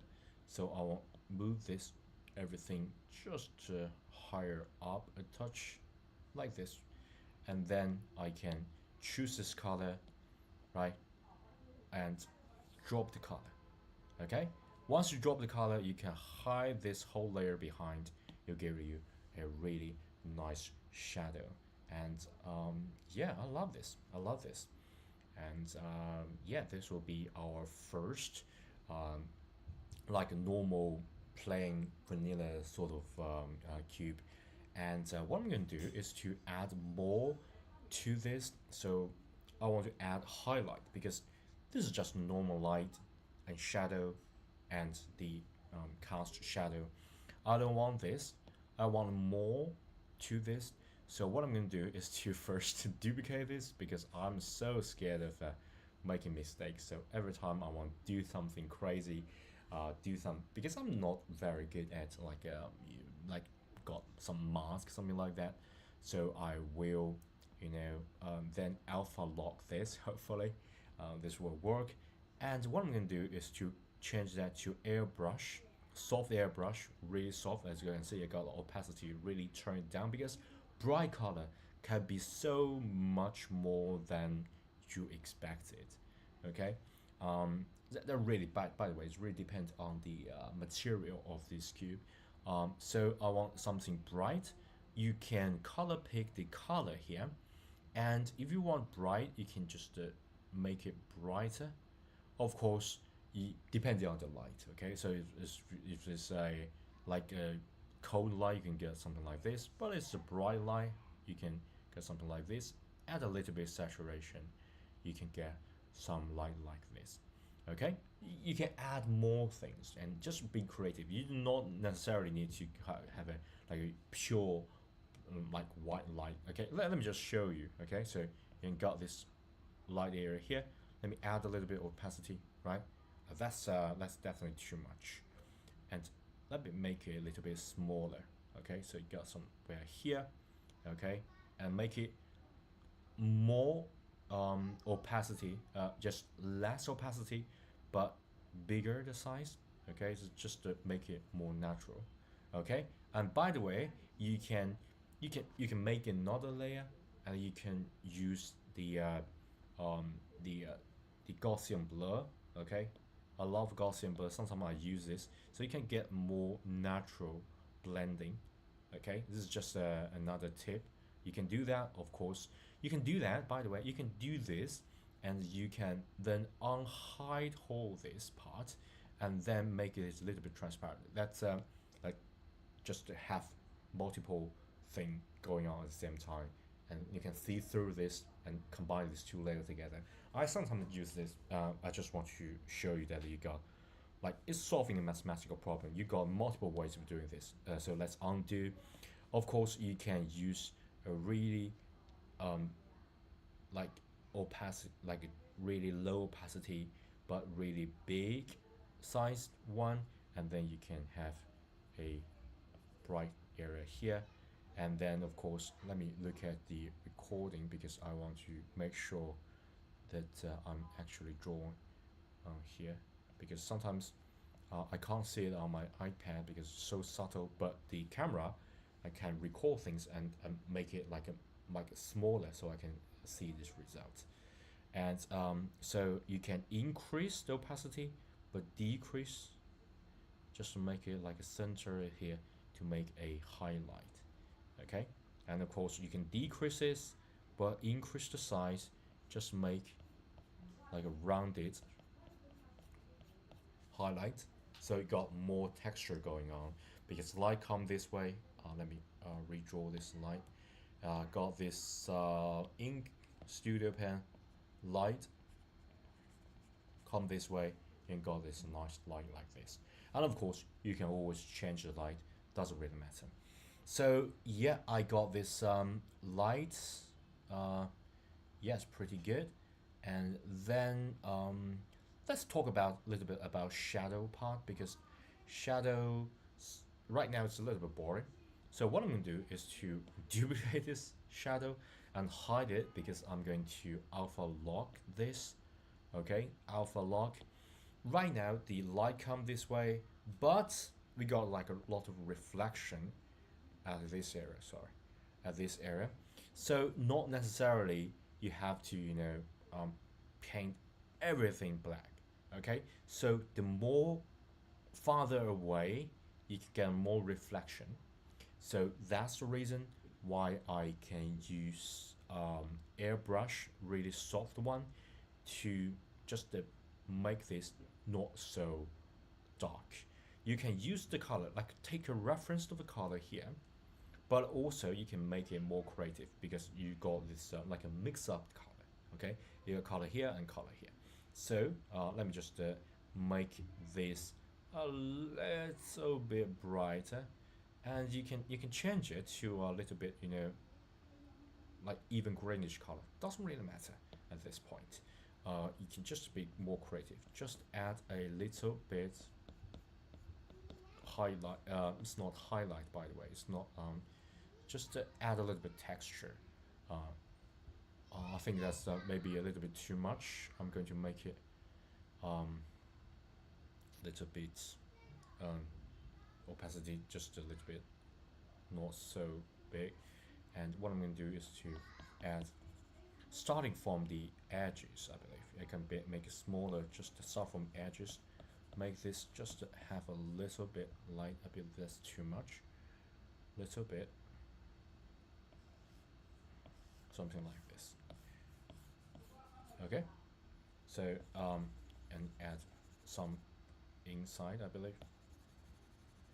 And by the way, if you think that's, well, that's not so good, you can always select this a whole thing and using Gaussian blur. Just make the shadow blur out. Okay, that's much better. And of course, since everything is off a lock, you don't want that. You want to unlock the whole thing and make the Gaussian blur as well. So the first thing I got Gaussian blur is the like the reflective light inside, blurred it out. But if I unlock the alpha lock and then I use the Gaussian blur, it's the whole shadow. Okay, so the edges of the shadow just got like a blurred out. I love this effect. Okay, just blur it out a little bit. Okay, of course you can use more. You can use like a motion blur. This is really interesting. You can have a specific motion here. So for example, you light come this way, you can sort of change the motion. Okay, just sort of like this. Just make this part a little bit like, let me just use really drastic change. So like this. Okay, but you don't want that. You just just tiny touch. Okay, just tiny touch here. That should do. Okay, so it's much more interesting than the just simple Gaussian blur. Of course, you can do multiple things. So Gaussian blur, a motion blur, and then Gaussian blur. Okay, so it's much more natural. You got so much thing going on here, so it's less artificial. Okay, I believe that's pretty good for the first object, and then in next video we are going to change the material of this object and just try things out. Okay, thanks, and don't forget to give this video a thumb up. If you haven't already, please give me a subscription. Please give this video a thumb up and please subscribe to my channel. Okay, thanks, bye. Yeah. Sorry, I did not know how to pause this video. Okay, thanks. Yeah, sorry. Hello, it's William Drumming and welcome to my channel. So this is my phone. I got my phone, got my Mac. I'm testing like using two cameras to record things. So it's difficult to set up, but I'm trying to do this, okay? And so previously we talked about the, we draw a sphere and just the normal material. So today I'm going to adding a little bit of variation just to change the material to another. Okay, so hopefully it will work. Okay, so what I'm going to do is to change opacity of this whole sphere. Okay, right now it does not let the light go through. So if you want to like decrease opacity of the sphere, really simple. So the light coming this way and should go through, so the shadow will change. Okay, so what I'm going to do is to let's group all this together. Okay, so group 1, 2, 3, 4, 4, 5, 6. Okay, make a group, and this will be our normal sphere. Okay, I don't know why there's no keyboard. Sphere. Okay, sphere, just normal sphere, and return. Yeah, I don't know why we got an I here. Doesn't really matter. Let me just yeah. Oh, I believe I just got the like the written scribble sphere. Yeah, that's good. Okay, so yeah, sphere, and then what I'm going to do is to hide the sphere. Okay, or what's more interesting is that I'm going to leave some of the thing. For example, I want to leave this shadow. Okay, I want to duplicate this shadow and make it here, and then I like to get hold of this sphere, duplicate this, hide this, and make it here. Okay, and then hide everything. So basically, we use the previous shape as well as the previous shadow, but we are going to try to draw this a like decreased opacity, increase or yeah, decreased opacity, make it sort of transparent. So what I'm going to do right now is to think. Okay, so you do need to actually think about this before you doing something. Okay, so first you have to think. Well, we got the light here, so yeah, I believe I already got the light. So I'm going to duplicate the light here and make it here. So we got the light coming this way. So this should have a reflection here, and since this is transparent, so what I'm going to do is to make most of it the background color, because it's a little bit transparent, right? Since it's transparent, it will show like you look this way, like Z stack. Okay, you look this way, you can see through this, so it will have the background color. And the light go this way, it will bounce around inside of the sphere, but it will like shoot, and approximately here you should have some sort of light. So this should have a sort of a texture light coming through. And what is more, since it's transparent, this is like a mirror. Okay, so it will reflect the surface here. So this should have a like curved surface approximately here. So that's a lot of thing to consider. So I'm going to duplicate this, hide this in case I mess it up, and I'm going to alpha lock this. And since I'm going to use the background color, I'm going to pick the background color, and then since it's alpha locked, okay, so I can easily use the background color to draw a area, okay, and hold it. So this area will be will sort of like retain the original color. The rest of it will be the background color. Okay, so let's try this. Okay, I can't do that. I might as well just since I already alpha locked this, so let me try this. So I'm going to get the edges here and drop it, and it's not working. That's pretty weird. I should already alpha lock this, and I should be able to drop the color. Okay, that's good. I'm going to just